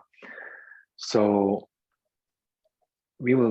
I thought that maybe we will not have any classes in April because I personally have some exams to give, and to prepare for that, I need to focus on my own studies for the time being. So maybe we will continue with this chapter, the perfection of generosity, which is the first among the 6 perfections, around maybe possibly mid-May or by the end of May, sometime maybe in May, or if not, maybe June, we will see.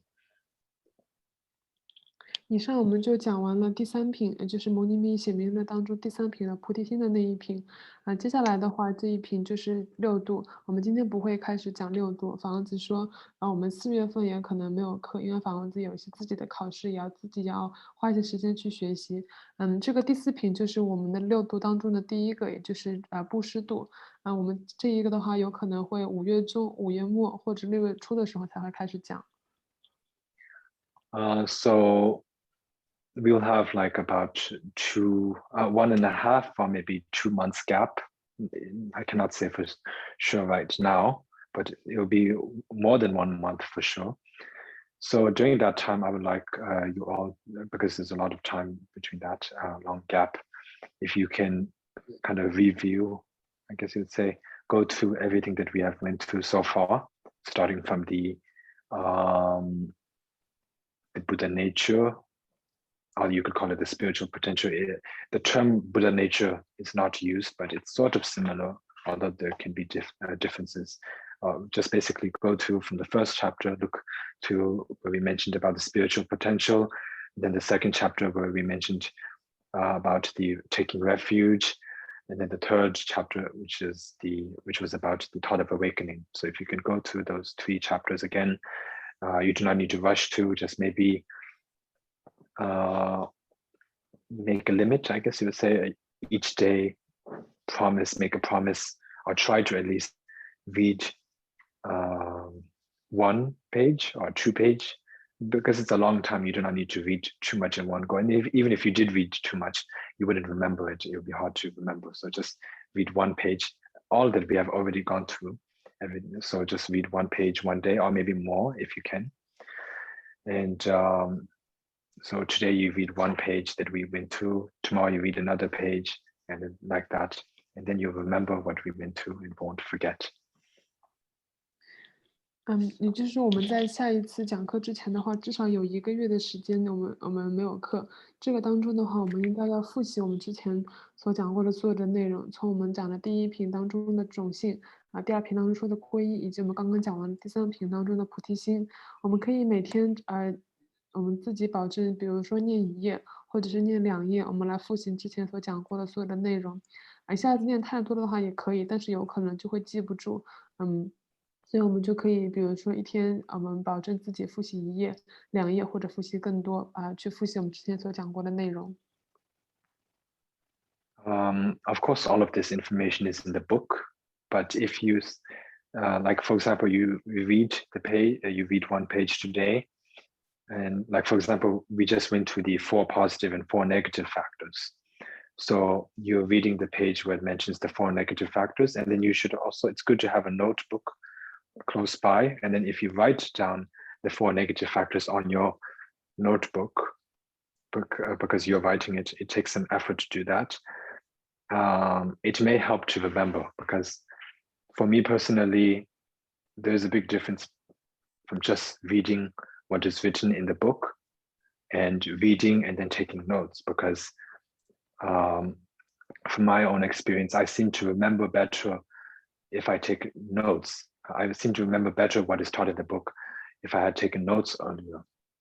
I do not know exactly the reason why. Maybe it's because it takes some effort and then you feel good about it and you just remember what you wrote. I think maybe it's because we just feel we remember things that we ourselves did more than what another person wrote. Maybe that's why. I'm not exactly sure, but it's just how maybe the human nature works.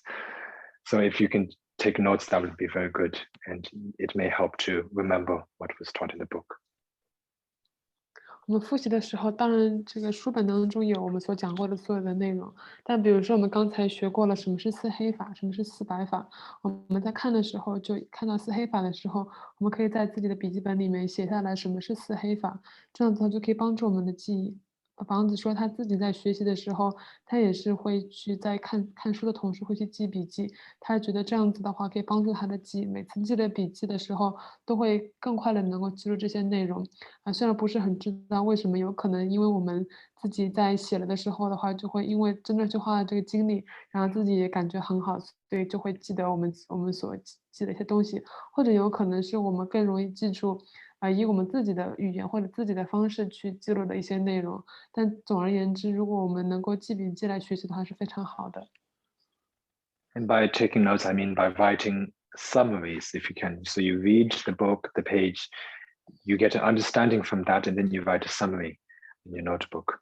And then also another method, which I'm sure would be beneficial, is to these kind of papers. I do not know what it is called. These square papers which you can stick on the wall, where you can stick everywhere.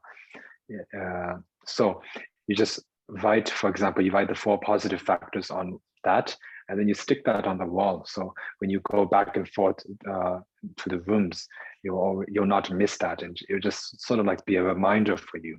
So you don't really necessarily need to always open up the book, take the effort to look into the book if you're busy, for example. But just if you stick it to the wall, then you go back and forth, you'll just notice it and you'll be reminded of it. So that can also help.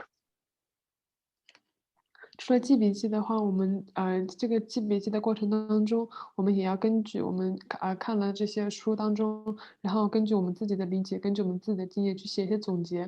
还有一个方法的话，房子说就是我们可以把一些内容记在一个报时贴上面，或者记在一张纸上，然后我们就把它贴在墙上，或者是贴在家里的任何的地方。这样子的话，我们在走动或者是经过这个看到的这个笔记的时候，就能够提醒我们学的这些内容。Not exactly sure. I think they're called flashcards, right? I think flashcards, maybe. So yeah, you can use those. 房子说那个他刚才讲的那个我们可以贴在墙上的纸上，不是很具体知道那个叫什么，有可能就是那种小卡片或者是一些有粘性的那种纸，然后我们就可以把它粘在墙上，然后可以帮助我们记忆。So now we will go to the 37 practices of Bodhisattva. 然后我们现在看佛子行37颂。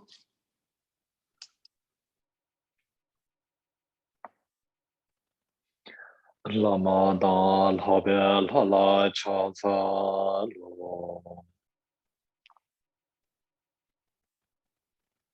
Gezo chudre yonso soba le leze tenbo guye ribonj. Yebe jinzo le jolo rabdo ze chanjo semye jombe wakarachin. Dulja lingshi wina nambara yu taye shinden kurgiye banglash.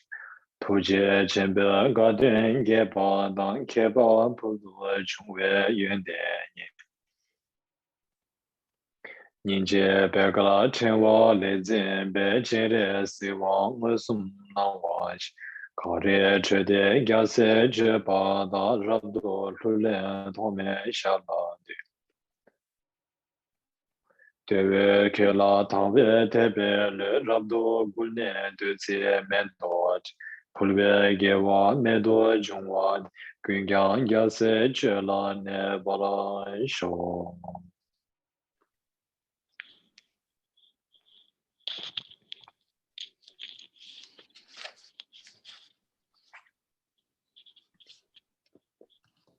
So,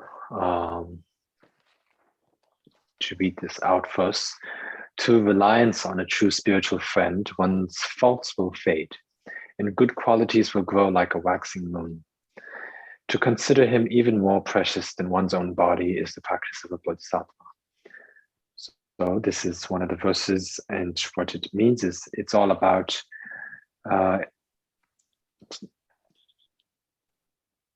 telling you the importance of relying on a spiritual teacher, because for bodhisattvas you need to rely on a spiritual teacher. You cannot practice alone you cannot figure things out alone. You always need to rely on the guidance and care of a spiritual teacher. 我们这个要讲寄颂，就是一指正视灭罪业，功德增如上弦月，殊胜上师教自身更为真爱佛子行。这里首先提到的就是我们在做修行人一指正视的重要性，因为我们没有办法通过自己的能力去学习，所以一指一个正视是非常的重要。So it's very important to rely on a spiritual teacher. Because by relying on them, you get the right guidance. By relying on a right teacher, of course, a good teacher who has compassion, who knows the Maya and Dharma, who practices himself or herself and teaches to others. So one needs to rely on such a teacher. And if one does, one's faults will gradually fade, and the good qualities will grow like a waxing moon. So the moon gets bigger and bigger. And comes to its fullest on the 15th day. So similar to that, our good qualities will get better and better and grow and increase like that if you rely on a spiritual teacher. 一指正视是非常的重要，当然我们这里也要一指正确的上师。这里具德的上师就是指有大悲心，知道大乘佛教，自己也有修行，也会教别人修的一些上师。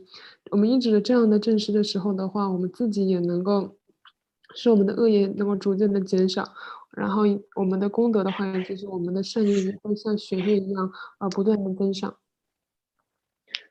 So it's important to rely on a spiritual teacher, but if you rely on the spiritual teacher in the wrong way, then there's only loss for oneself. It's nothing good's going to come out of that. For example, we can think about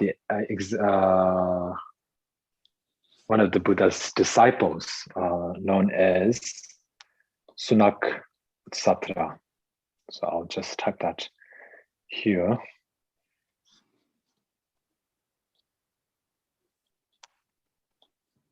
So this was one of the Buddha's disciples. He was a very close disciple, and he was like one of the inner attendants, the attendants in the inner circle of the Buddha. So this disciple would always tend to the Buddha's needs, whether it be fixing the bed or any of the Buddha's needs. And so this disciple lived with the Buddha for about over 25 years, and it was a very close disciple, always going close by with the Buddha. However, this disciple never saw any good qualities in the Buddha, even though he lived with the Buddha that long. The only good quality, or the only thing he saw special in the Buddha, was the halo that the Buddha had behind his head, or around his. The Buddha has a halo. So this disciple, the only special thing that he saw in the Buddha was the halo. Other than that, whatever the Buddha did, any action that the Buddha did to help sentient beings, this disciple named Sunaksatra only saw it all to be that the Buddha was tricking others, was living to trickery, and the Buddha was deceiving others. So this is what he saw. The only special thing was he saw in the Buddha was just the halo, nothing else. 当然，我们一直正视的时候，也有可能会有我们自己错误的方式去一直正视。比如说，当时奉持佛陀的善心比丘，虽然他和佛陀非常的近，他一直在奉持佛陀，但是他完全没有看到佛陀的任何的功德，他唯一看到佛陀的功德就是佛陀头上的光环。除了这一点以外的话，他看到的佛陀就是佛陀一直在欺骗众生，用各种伎俩去欺骗众生，完全没有看到佛陀的任何的功德。And so therefore he harbored many wrong thoughts, wrong views, wrong thoughts, negative thoughts towards the Buddha. And due to that, after he died, it is said that the earth opened up and swallowed him, and he was reborn. Not really reborn. The earth opened up and he fell down and landed straight into the hell realms because of that.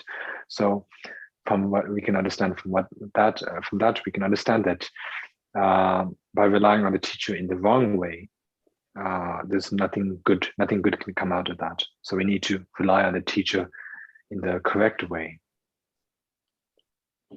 善心比丘因此升起了很大的邪见，所以因为他错误的依止了上师，依止了佛陀之后，他的所升起的邪见导致他死后，大地就直接的裂开，他就直接的掉入了地狱。这里我们要理解的就是说，如果我们错误的依止上师的话，就不会有任何的好处，而且也会因此而升起许多的邪见。And so if we rely on the teacher, how are we supposed to rely on the teacher in the right way? So as I mentioned, we should not rely on in the wrong way. So then how do we rely on the teacher in the right way, the correct way? And the way to do that is to follow in the example of Milarepa, because Milarepa followed Marpa, and Marpa really sort of, on the outward appearance, Marpa really abused Milarepa. Of course, it wasn't really abuse. It was in order to purify Milarepa's negative deeds, the heavy negative deeds that Milarepa had accumulated, in order to make Milarepa a worthy recipient of the Vajrayana Dharma.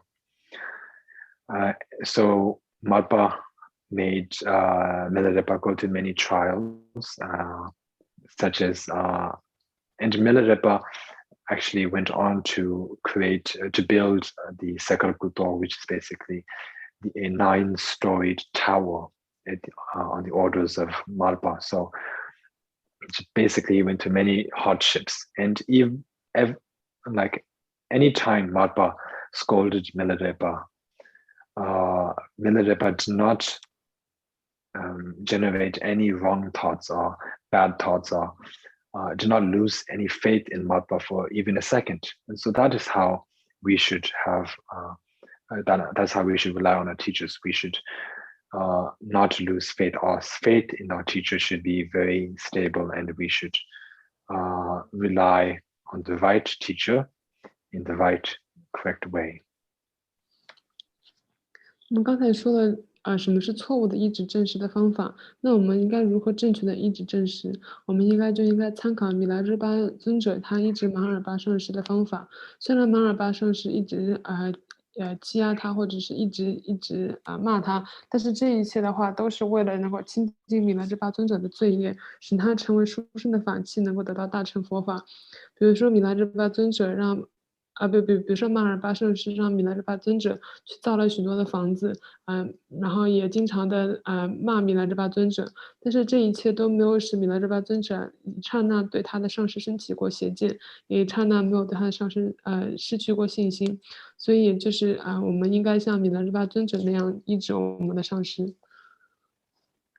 And then what are the benefits of relying on the teacher in the right way?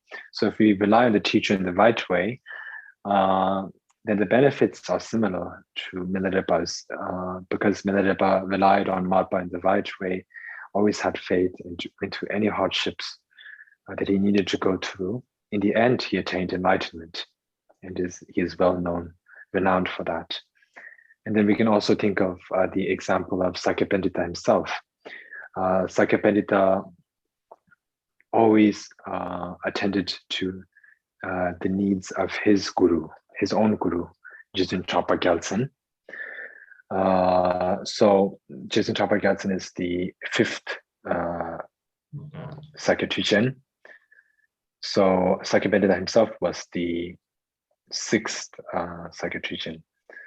So when Jizun Chapa Gyaltsen acted as if he was ill, Sakyapendita, although very young, always tended to the needs of Jizun Chapa Gyaltsen, and that sort of purified a lot of Sapen's own negative deeds that he might have had. And when Sapen attended to his master, he always viewed Jizun Chapa Gyaltsen as being none other than the Buddha, a fully enlightened Buddha himself. So he did not see Jizun Chapa Gyaltsen as his relative, because Jizun Chapa Gyaltsen was his uncle, but he did not see him as being his uncle, but he saw him as not just a guru, but a fully enlightened Buddha. So he viewed his guru, Jizun Chapa Gyaltsen, as a fully enlightened Buddha and served him in that way. And due to that, when Jizun Chapa Gyaltsen bestowed the blessings of the Guru Yoga, the sublime Guru Yoga teachings, to Sakyapendita, Sakyapendita immediately attained the 10th level of a Bodhisattva, immediately, right when he received that teaching.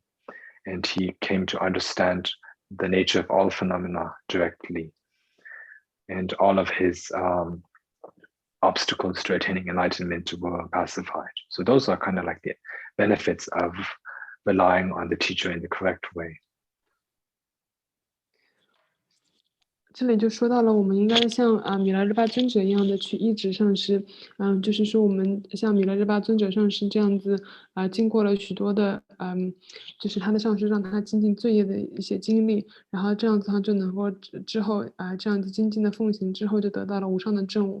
同样的，像萨迦班智达一样，他在医治他自己的上师，扎巴坚增的时候，也是一直在照顾上师，而且上师所说的一切，他都一直依教奉行，从来没有升起过任何的邪见，也从来没有只是把上师当做自己的叔叔来看待。所以通过这样子的行持，最后在他的上师给他传无上瑜伽的时候，他在班智达一下子就证得了实地的果位。所以这一切都是让我们知道怎么样来正确的医治上师。So therefore, after understanding that if we rely on the teacher in the wrong way, there's no benefits, but we need to rely on the teacher, because without relying on a teacher, no good qualities can increase or be born. Not all the great qualities of a Buddha can be born in one's mind if we do not rely on a teacher. With that understanding, we need to rely on a teacher. First, we need to seek a teacher and rely on that teacher. And then the way we need to rely is similar to how Milarepa did. Or we could just understand it as we need to rely on a teacher with great faith and to view the teacher as a Buddha. And then if we do that, there'll be great benefits. So therefore, relying on a teacher is the practice of a Bodhisattva. And when the Bodhisattva relies on their teacher, they view the teacher as being very precious and even more precious than their own body. Because one's own body is considered as very precious, but even more precious than that is the teacher. So that is how we're supposed to put the teacher in very high regard when it comes to the Bodhisattva's practice. So this is what Bodhisattvas should do. 所以修行人的话，我们要理解要一指上师的重要性，以及在正确的以及在一指上师之后，如何的正确的去一指具德的上师，就好像刚才我们讲到了米勒日巴尊者以及萨迦奔智达他们一指上师的方法，这样子去一指上师，就是一刹那都不对上师升起邪见，对上师具有亲近的信心，以及把上师当作佛陀来看待，这样子就是佛子行。并且的话，我们在看待上师的时候，要把上师当做比自己的身体还要珍贵，这样子去看待。Okay, we will leave it here for 然后 today. 那我们今天就讲到这里。And there was a question the last time last question and answer session. Someone asked a question. I'm probably sure maybe that same person is here today. I hope so, because I thought about that question after the session, because I was not able to provide a very good answer in the right way. So I had an answer in my mind, but I was not able to convey it correctly. And I also recently, after the class, some days after the class, I went to see my own gurus, Sakya Teacher and Tenzin Rinpoche. So I asked His Holiness the 42nd Sakya Tenzin Rinpoche that question, conveyed the same question to him, and asked for his input, his thoughts about it. And he mentioned that it doesn't matter whether the nature of it is. The question was, of course, if compassion, if all dharmas is the nature of emptiness, then by meditating on compassion, wouldn't that be the same as meditating on emptiness, I believe? So how are we supposed to meditate with emptiness and compassion together, something like that? So I asked him, and he said that yes, all dharmas are the nature of emptiness. So it doesn't matter what the nature of it is. The nature of compassion is emptiness, but just because the nature of compassion is emptiness doesn't mean that by meditating on compassion you are necessarily meditating on emptiness, because compassion can be further divided into three different types. Compassion with sentient beings as the focus. So the first is compassion with sentient beings as the focus. So you're directing it towards sentient beings. The focus is sentient beings. So compassion with sentient beings as the focus is the first type. The second is compassion with Dharma is the focus. The third is compassion beyond focus. So when it comes to the first two, it is compassion with concepts. It is conceptual meditation. For example, let's just stick with the first type of meditation, first type of compassion, which is compassion with sentient beings as the focus. So when you meditate on that, you visualize sentient beings, you visualize their suffering, and then you actually have to think, oh no, these sentient beings are suffering. I wish they would be free of their sufferings and the causes of suffering. So that is compassion. It's a meditation of compassion, but it is connected with concepts. It's a conceptual meditation, basically, because you are thinking sentient being. This is a sentient being. This is their suffering.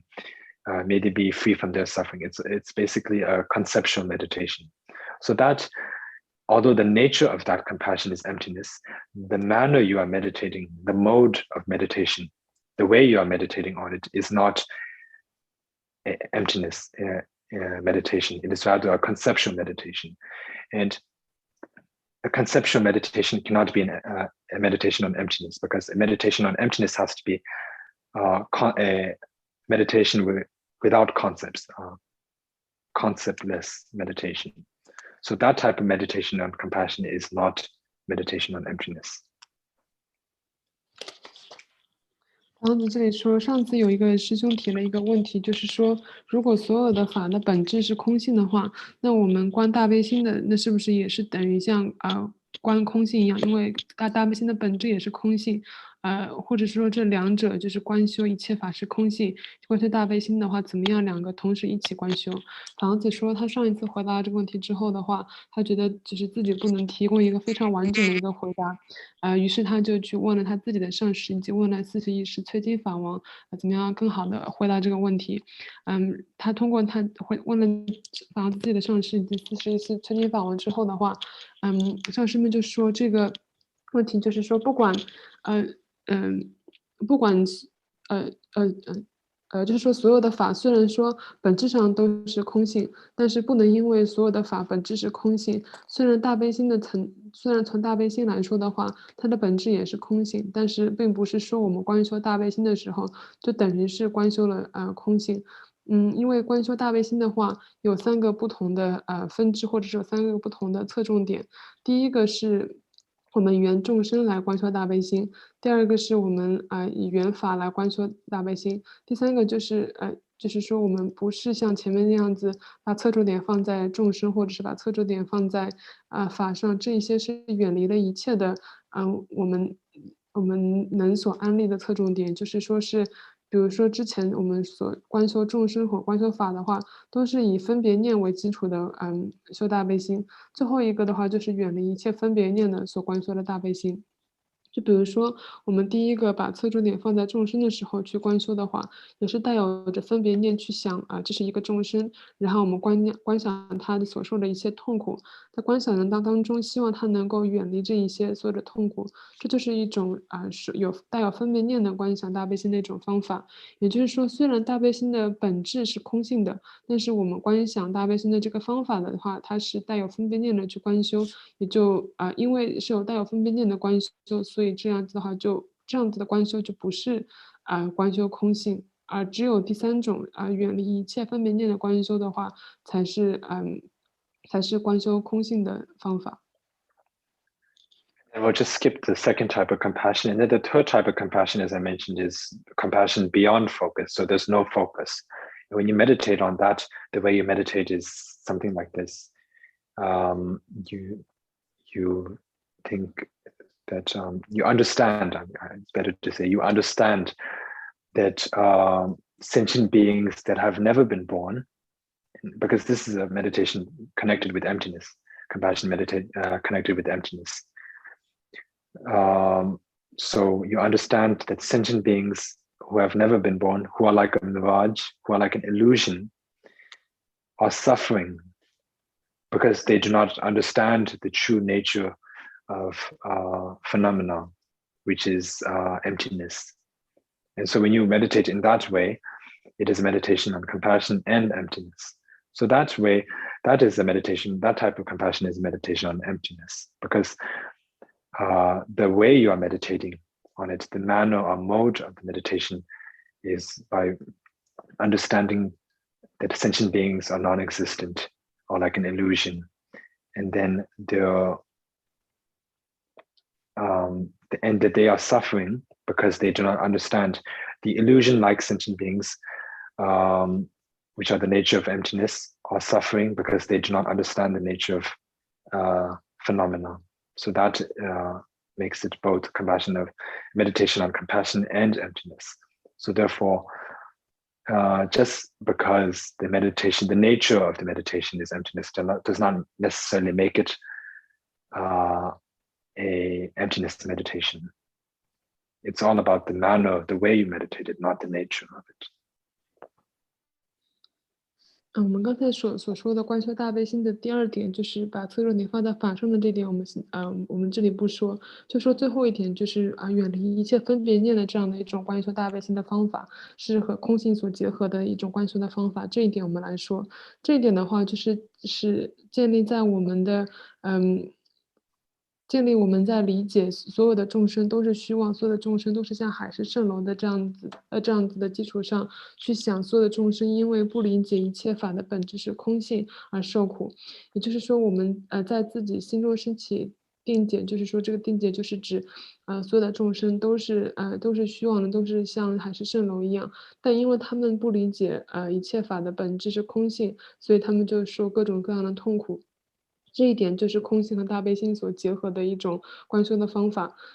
这当然，这里虽然说这个一切法的本质是空性的话，但是不代表我们除了这样子的观修的方法的观修大悲心的方式是观修空性观，因为观修空性观的这里所说的观修空性的话，是指只有这个观修的方法是空性的方法的话，才是真正的空性观的空性观的一个观修的方法。就是我们刚才所讲的，理解了众生都是虚妄的，因为不理解其现象的本质是空性而受苦。但总而言之的话，就是虽然说一切法的本质，是空性，不代表我们所有所修的大悲心的观修都是空性的，只有我们观修大悲心的这个方法也是空性观的方法，也就是我们刚才讲的那样子的观想，才是空性和大悲心所结合的一种观修的方法。And if you still don't understand this, then you do not need to worry, because all of this will be mentioned in greater detail in the following chapters. 房子说，如果我们现在还不能很理解的话，也不用很担心，因为这些的我们之后都会细说。总结来说的话，这里所说的修大悲心的方法，是原生性悲，以及原法性悲，以及无缘大悲。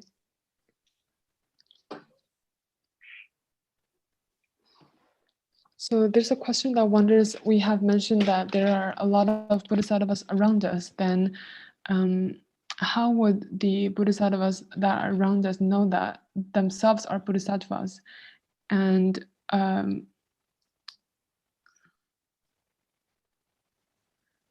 let's see. Yeah, so maybe that question first, and I'll try to understand the rest of the questions. But the way they would know if they themselves are whether they are bodhisattvas themselves or not, would be if they themselves have received the bodhisattva vow or not. Because anyone who receives the bodhisattva vow, who receives it from the teacher, of course, as we already mentioned, it's about the relative bodhisattva, relative bodhicitta. It can be received from a teacher through a ritual. So you have to repeat after the teacher 3 times, and by the 3rd time you have to have that conviction and certainty that you have now become a bodhisattva, that you have now received the bodhisattva vow. And if you have that, then you have become a bodhisattva. And as long as you have the vows, you keep the vows in practice, or even if you cannot practice that much, as long as your vows are not broken, then you will remain as a bodhisattva. So I think most people who would know whether they are bodhisattvas or not by checking whether they have received bodhisattva vows, and if they keep the commitments or not. 这个问题就是问活在世间的菩萨如何知道自己是菩萨？反问子说，这里就是说就是通过检查自己是否有菩萨戒，以及自己是否是否保持这些菩萨戒，没有破菩萨戒的方式而会知道。比如说我们现在世俗菩提心的升起，都是通过我们之前所讲过的，在上师面前受菩萨戒，受了菩萨戒，在菩萨戒没有混化的情况下，就一直都是菩萨。That is the way that they themselves could understand whether they themselves are bodhisattvas or not, whether they are or not. But for us, we cannot easily understand whether that person, if the other person is a bodhisattva or not, because we do not have clairvoyance, and we, of course, will not be checking on asking every single person we meet if they are a bodhisattva or not. That's not going to work out either, because there are many bodhisattvas in disguise. So therefore, we have this saying in Tibetan, so what that means is that a person should not judge another person, because that may lead to your own downfall. Because the reason why is because that other person may be a bodhisattva, but you do not know that person is a bodhisattva, or even if that person is known to be a bodhisattva, you do not believe that person to be a bodhisattva, and then you criticize that person and say bad things about that person. And if you do that, then there's only going to be loss for yourself, only downfall. Nothing good is going to come out of that. So therefore, because we cannot know who is a bodhisattva and who is not, of course we will know some who are bodhisattvas, but we cannot know exactly in full detail who and who is not a bodhisattva. It's better to not judge people just by their outward appearance, because we never know what is really in their heart or in their mind. So therefore, it's better to focus on one's own progress. 我们刚才讲的这个方法，当然是指如果是转世的菩萨，他们自己理解他们自己是不是菩萨的角度来说。当然，作为我们普通人的话，因为我们没有神通，我们不知道身边谁是菩萨，所以藏地有一个非常著名的一个说法，就是说我们不应该随意的去评判或者是去评论别人，这样子的话会使自己堕落，因为我们自己在不知道别人的自己的。在不知道别人的心是什么样的情况下，如果我们去评论别人，不相信别人是菩萨的话，就只会使自己堕落。因为我们只是看外表的话，并不知道谁是菩萨，所以最好不要去看一些表面的现象去评论别人。因为受了菩萨戒的这些的话，都是自己内心当中的受戒，只是我们通过外在是看不出来的。Even though we cannot know in full detail who and who is not a bodhisattva, we will still know some people, some acquaintances, and we will be sure that they are bodhisattvas. And for them, we need to do, as it was mentioned earlier, we need to praise them to them and also spread the news about their good qualities to others. 我们虽然广义上来说不知道谁是菩萨谁不是菩萨，但是有一些人一看就知道他们是菩萨。这样子的话，我们知道后就要随喜他们，并要四处的去宣扬他们的功德。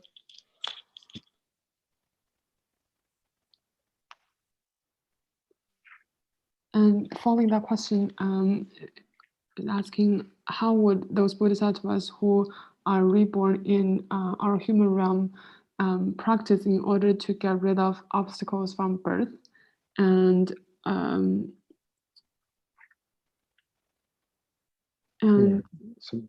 yeah, so go ahead. If there's more, you can continue with the question. And if the bodhisattvas in their past lives has obtained different levels, and due to being reborn, and if the bodhisattva doesn't remember the levels the bodhisattva has obtained in the past lives, will the bodhisattva I guess retrieve from the level that the bodhisattva has obtained, and which level of the bodhisattvas should the bodhisattva obtain in order not to retrieve, and how would the 7th level of bodhisattva practice in order to obtain the 8th level of bodhisattva?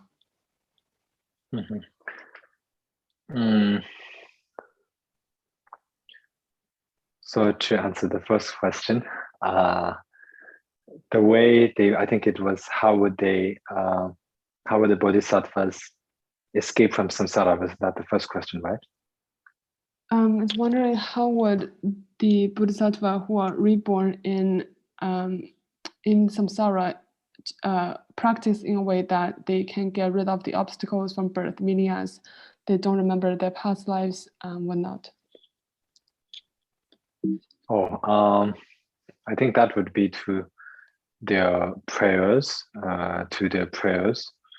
and of course there's you rely on the bodhisattvas would rely on their spiritual deities, spiritual protectors, such as it could be Manjushri, and by praying to them you can also remember, and there's several techniques, several methods to remember your past lives available, such as by reciting the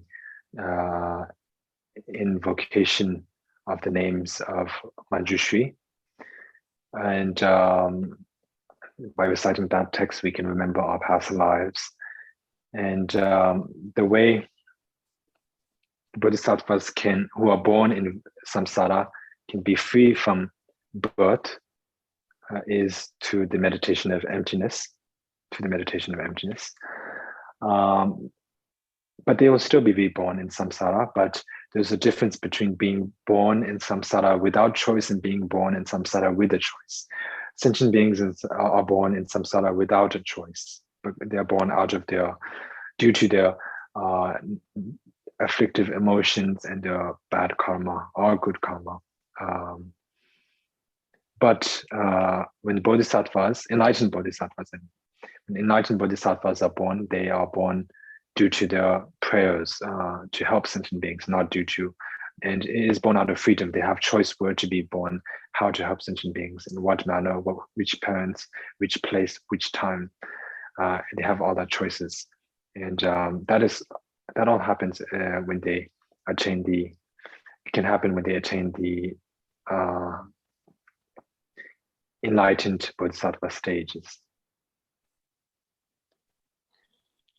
房子当中说，这一些就是我们刚才我提问当中说到的，就菩萨转世当中，转世之后看起来在世间普通的在家人，但是怎么样修行能够去除胎障？房子说这里就是通过念祈请文，比如说祈祷文殊菩萨等等，以及修大悲心这样子的方法来遣除胎障。因为对于转世的佛菩萨来说，他们的投生就和我们不一样，我们众生是通过业力而投生，而佛菩萨是通过愿力而投生。因为大悲心的缘故，这样子就会使他们能够去除胎障。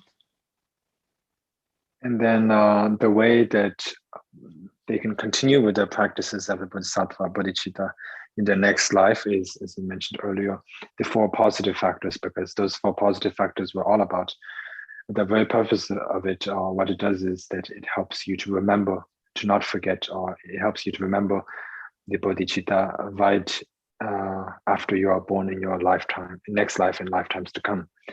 So if you practice those, if the Bodhisattva practices those 4 positive factors, then soon after they are born, because they had earlier practiced those 4, due to the power of that, due to the force of that, they will remember. It's just sort of like the Bodhicitta will, the causes and conditions will come for the Bodhisattva to remember, to naturally remember the practice of bodhicitta, and they will go on to receive the vow again, probably, and then just continue with their practices. 就好像我们之前说过的行持四善法的话，就会不会使我们的行菩提心退失一样的方法因为这一些通过愿力而投生的菩萨的话，他们之前受过菩萨戒，也就是说他们之前修过这些四善法，这样子的话就会使他们在转世的时候，因为之前所行过的四善法，不会使他们忘记自己的菩提心，不会使他们的菩提心退失。I believe there is a saying that even if one may give up on the bodhisattva, the bodhicitta, the thought of awakening, the bodhicitta thought of awakening will not give up on you. So once you have it, I think it just sort of follows you.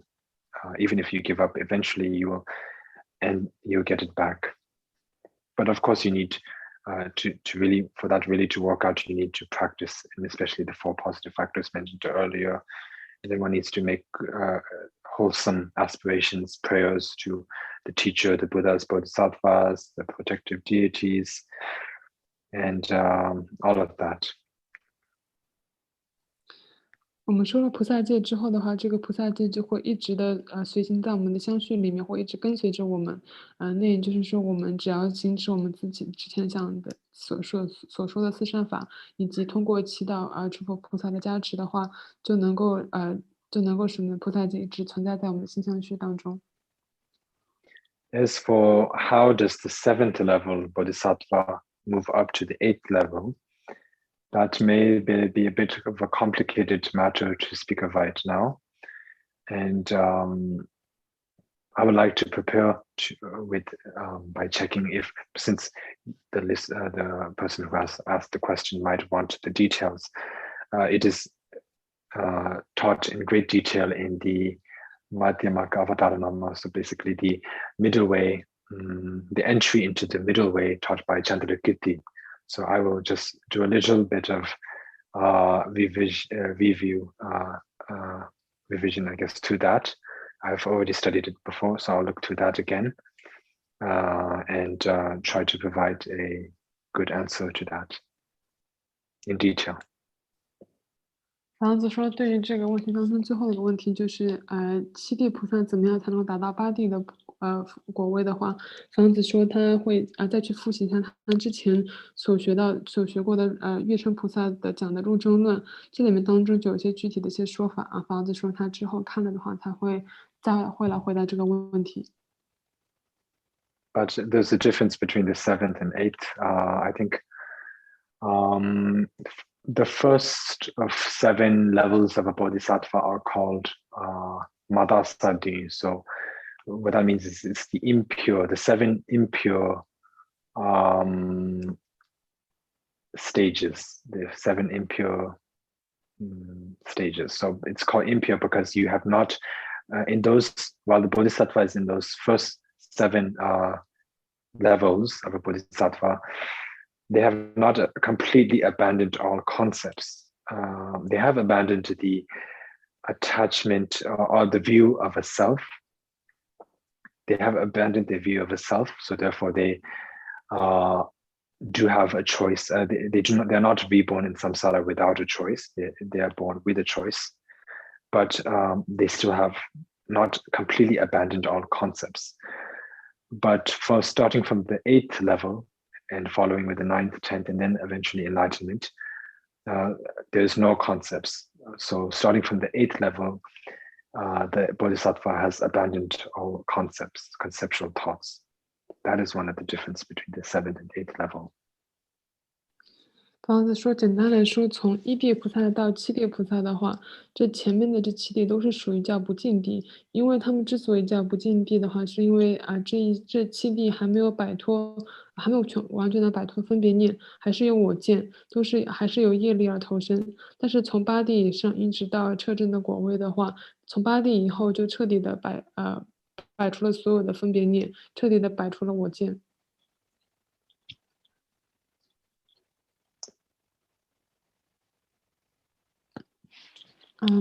There's a question that wonders, what is the difference between Amitabha's Pure Land and Nalodhan's Kachari?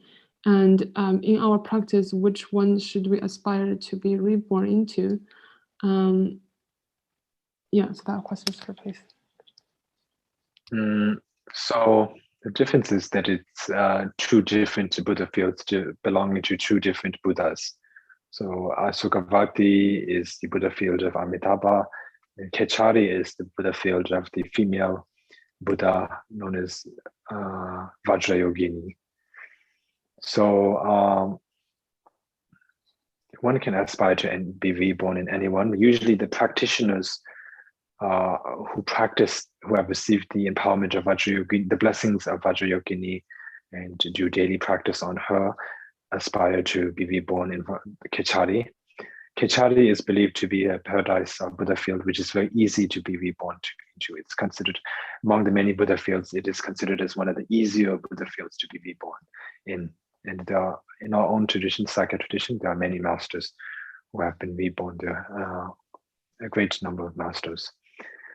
And Amitabha's Pure Land is, of course, the more sort of famous or renowned Pure Land. As you know, there's in China itself, there was, still is, I believe, a school called Pure Land Buddhism, which is all about practicing to be reborn in the Amitabha's Pure Land. So of course that is very well known. To which one we should aspire to be reborn to. We should be aspired to reborn to anyone which we wish to be reborn to. If you have a special liking to Amitabha and wish to be reborn there, then just it's good to pray that one is reborn there. Same for Vajrayogini. If one really likes her and wishes to be reborn in her Pure Land, then one can pray to be reborn in her Pure Land. And it is your own choice. 这个问题是问，请问那罗丹当中的卡恰瑞和阿弥陀佛的西方净土有什么区别？房子说这两个就是不同的佛的不同的刹土，比如说卡恰瑞就是金刚于千母的刹土，也就是在很多也就是一个比较容易投生的一个刹土，对阿弥陀佛的西方净土的话，也是一个非常著名的一个刹土。在中国就还有净土宗，专门是修如何投生阿弥陀佛净土的。这些都是不同的佛的刹土。对于我们想投生哪一个的话，是我们自己决定，我们想投生哪一个刹土。And then if you like both of them, then you can pray to be born in both the places, because it's not like if you pray to be reborn in Sukhavati, you should not pray to the other. It's not like that. You can pray to both, to be reborn in both. It works like that as well. 当然，如果我们两个插图都喜欢的话，我们也可以发愿这两个插图都投身，不管是刚才说的西方净土，还是前面说的卡恰尔，两个都可以发愿投身。And following that question, it wonders what is meant by the parent meat mentioned in Vajrasattva, and why would there be animals meat such as horse meat, humans meat, dogs meat, and elephant meat in the practice of yoga? Yeah, of course, that is the Vajrayana practice. So it's basically to understand, I think. I myself have not studied Vajrayana in detail, but I'm also aware that there's a mention about human meat or horse meat, and dog meat, and many meat, and many types of animals meat. But usually, those are all considered as impure. When we speak about human meat, we will immediately be disgusted by just thinking about that, or even it could be dog meat, or those are all impure substances. But in Vajrayana, there's nothing that is impure. Everything is, I guess you would say, primordial purity. Everything is pure. There's nothing that is impure. Everything is pure. And you're supposed to understand that as being pure. Even the defilements such as anger, attachment, and ignorance, those are pure as well, and are not something to be abandoned in Vajrayana. So it is to understand that all of those are pure, that those are included in and mentioned, I believe. 这个问题就是问金刚萨埵佛的父母佛父佛母指什么？然后瑜伽当中所指的这些为什么会有动物的肉？这里就是说在金刚密法在金刚密法里面的话是没有不清净的，就算是提到的人肉、动物肉等等的话，听起来是不清净，但是在金刚密法当中是没有不清净的，就算是三毒，比如说贪嗔痴等等，也都是清净的。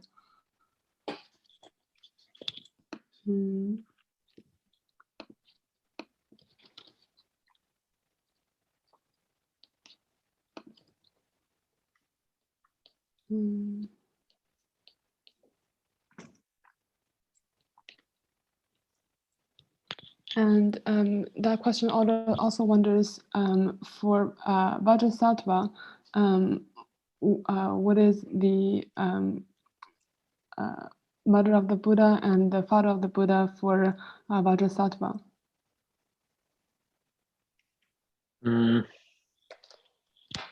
I do not really have an answer to that one because it may vary between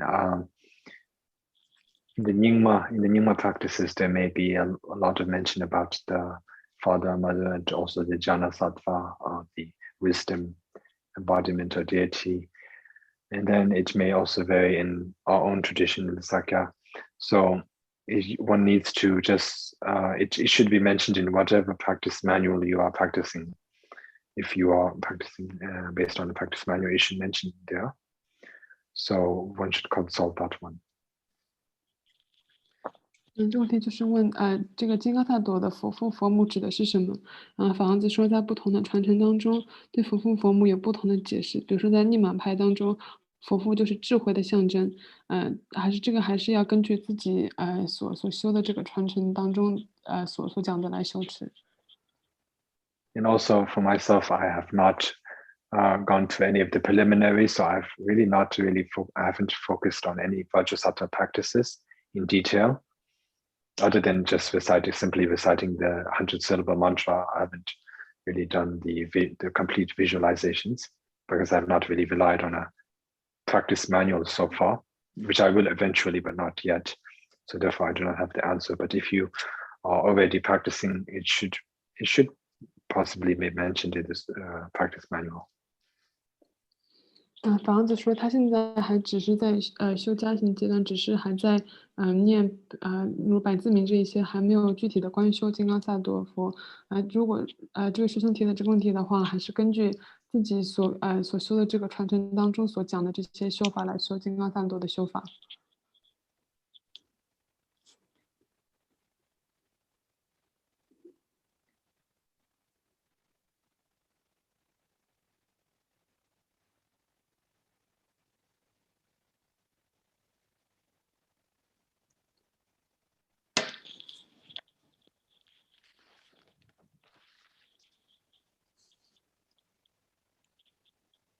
And there's a question that wonders when we do the 7 offerings or when we do the 7 practices that we have just mentioned before, based on our levels of practice right now, when we still couldn't understand the nature of our mind, how were we able to incorporate the wisdom of emptiness into our practices? For instance, when we are holding our vows or when we're practicing, how will we incorporate the wisdom of emptiness into our practices?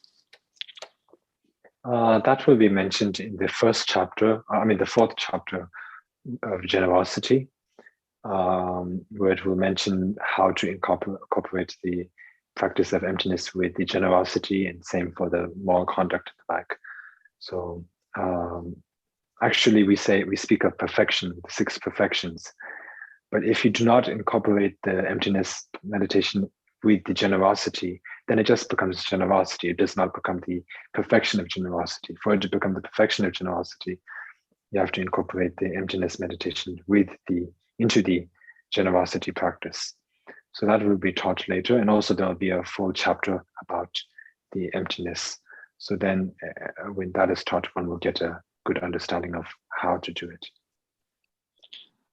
这个问题就是问，我们在做七支供已经在平时念诵的情况下，在还没有了悟心性的时候，怎么样把空性的智慧融入到修法当中？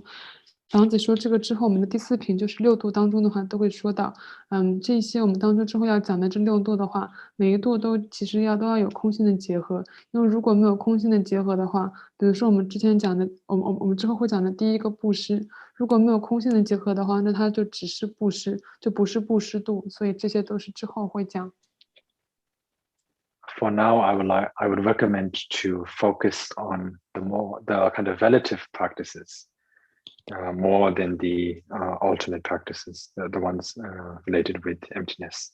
Once one gets pretty good at the relative ones, then one can mix them up later on, the emptiness and the relative practices. 房子说，现在还是建议我们只是修一些就是世俗的这些，比如说布施度等等这一些之后究竟的殊胜的这些修法，就真正的修持布施度的话，我们之后都会修持，之后可以修持。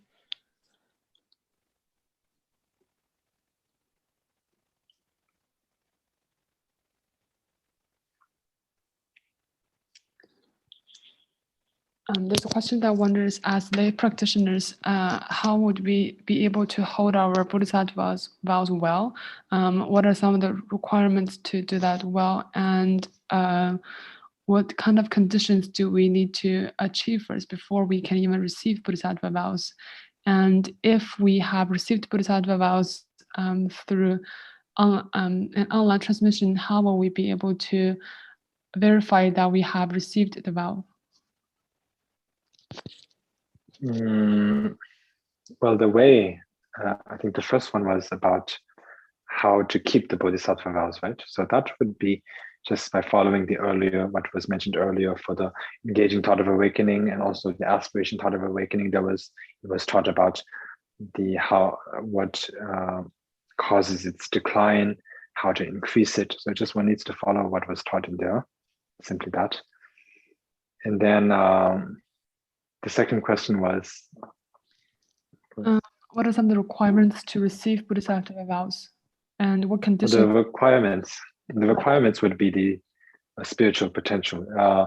If one has the spiritual potential that is taught in the first chapter, then it shows that you are ready to receive the Bodhisattva vows. And then if you have received the how would one know if one has received the Bodhisattva vows in online teaching or Bodhisattva vow teaching given by the teacher? Then that would be when you were reciting after the teacher, the ritual by reciting after the teacher 3 times, by the 3rd time, if you really thought that I have received it, you have to see if you really thought that. If you didn't really thought and just still doubt whether I received it or not, then it's most likely you did not receive the vow. If you're sure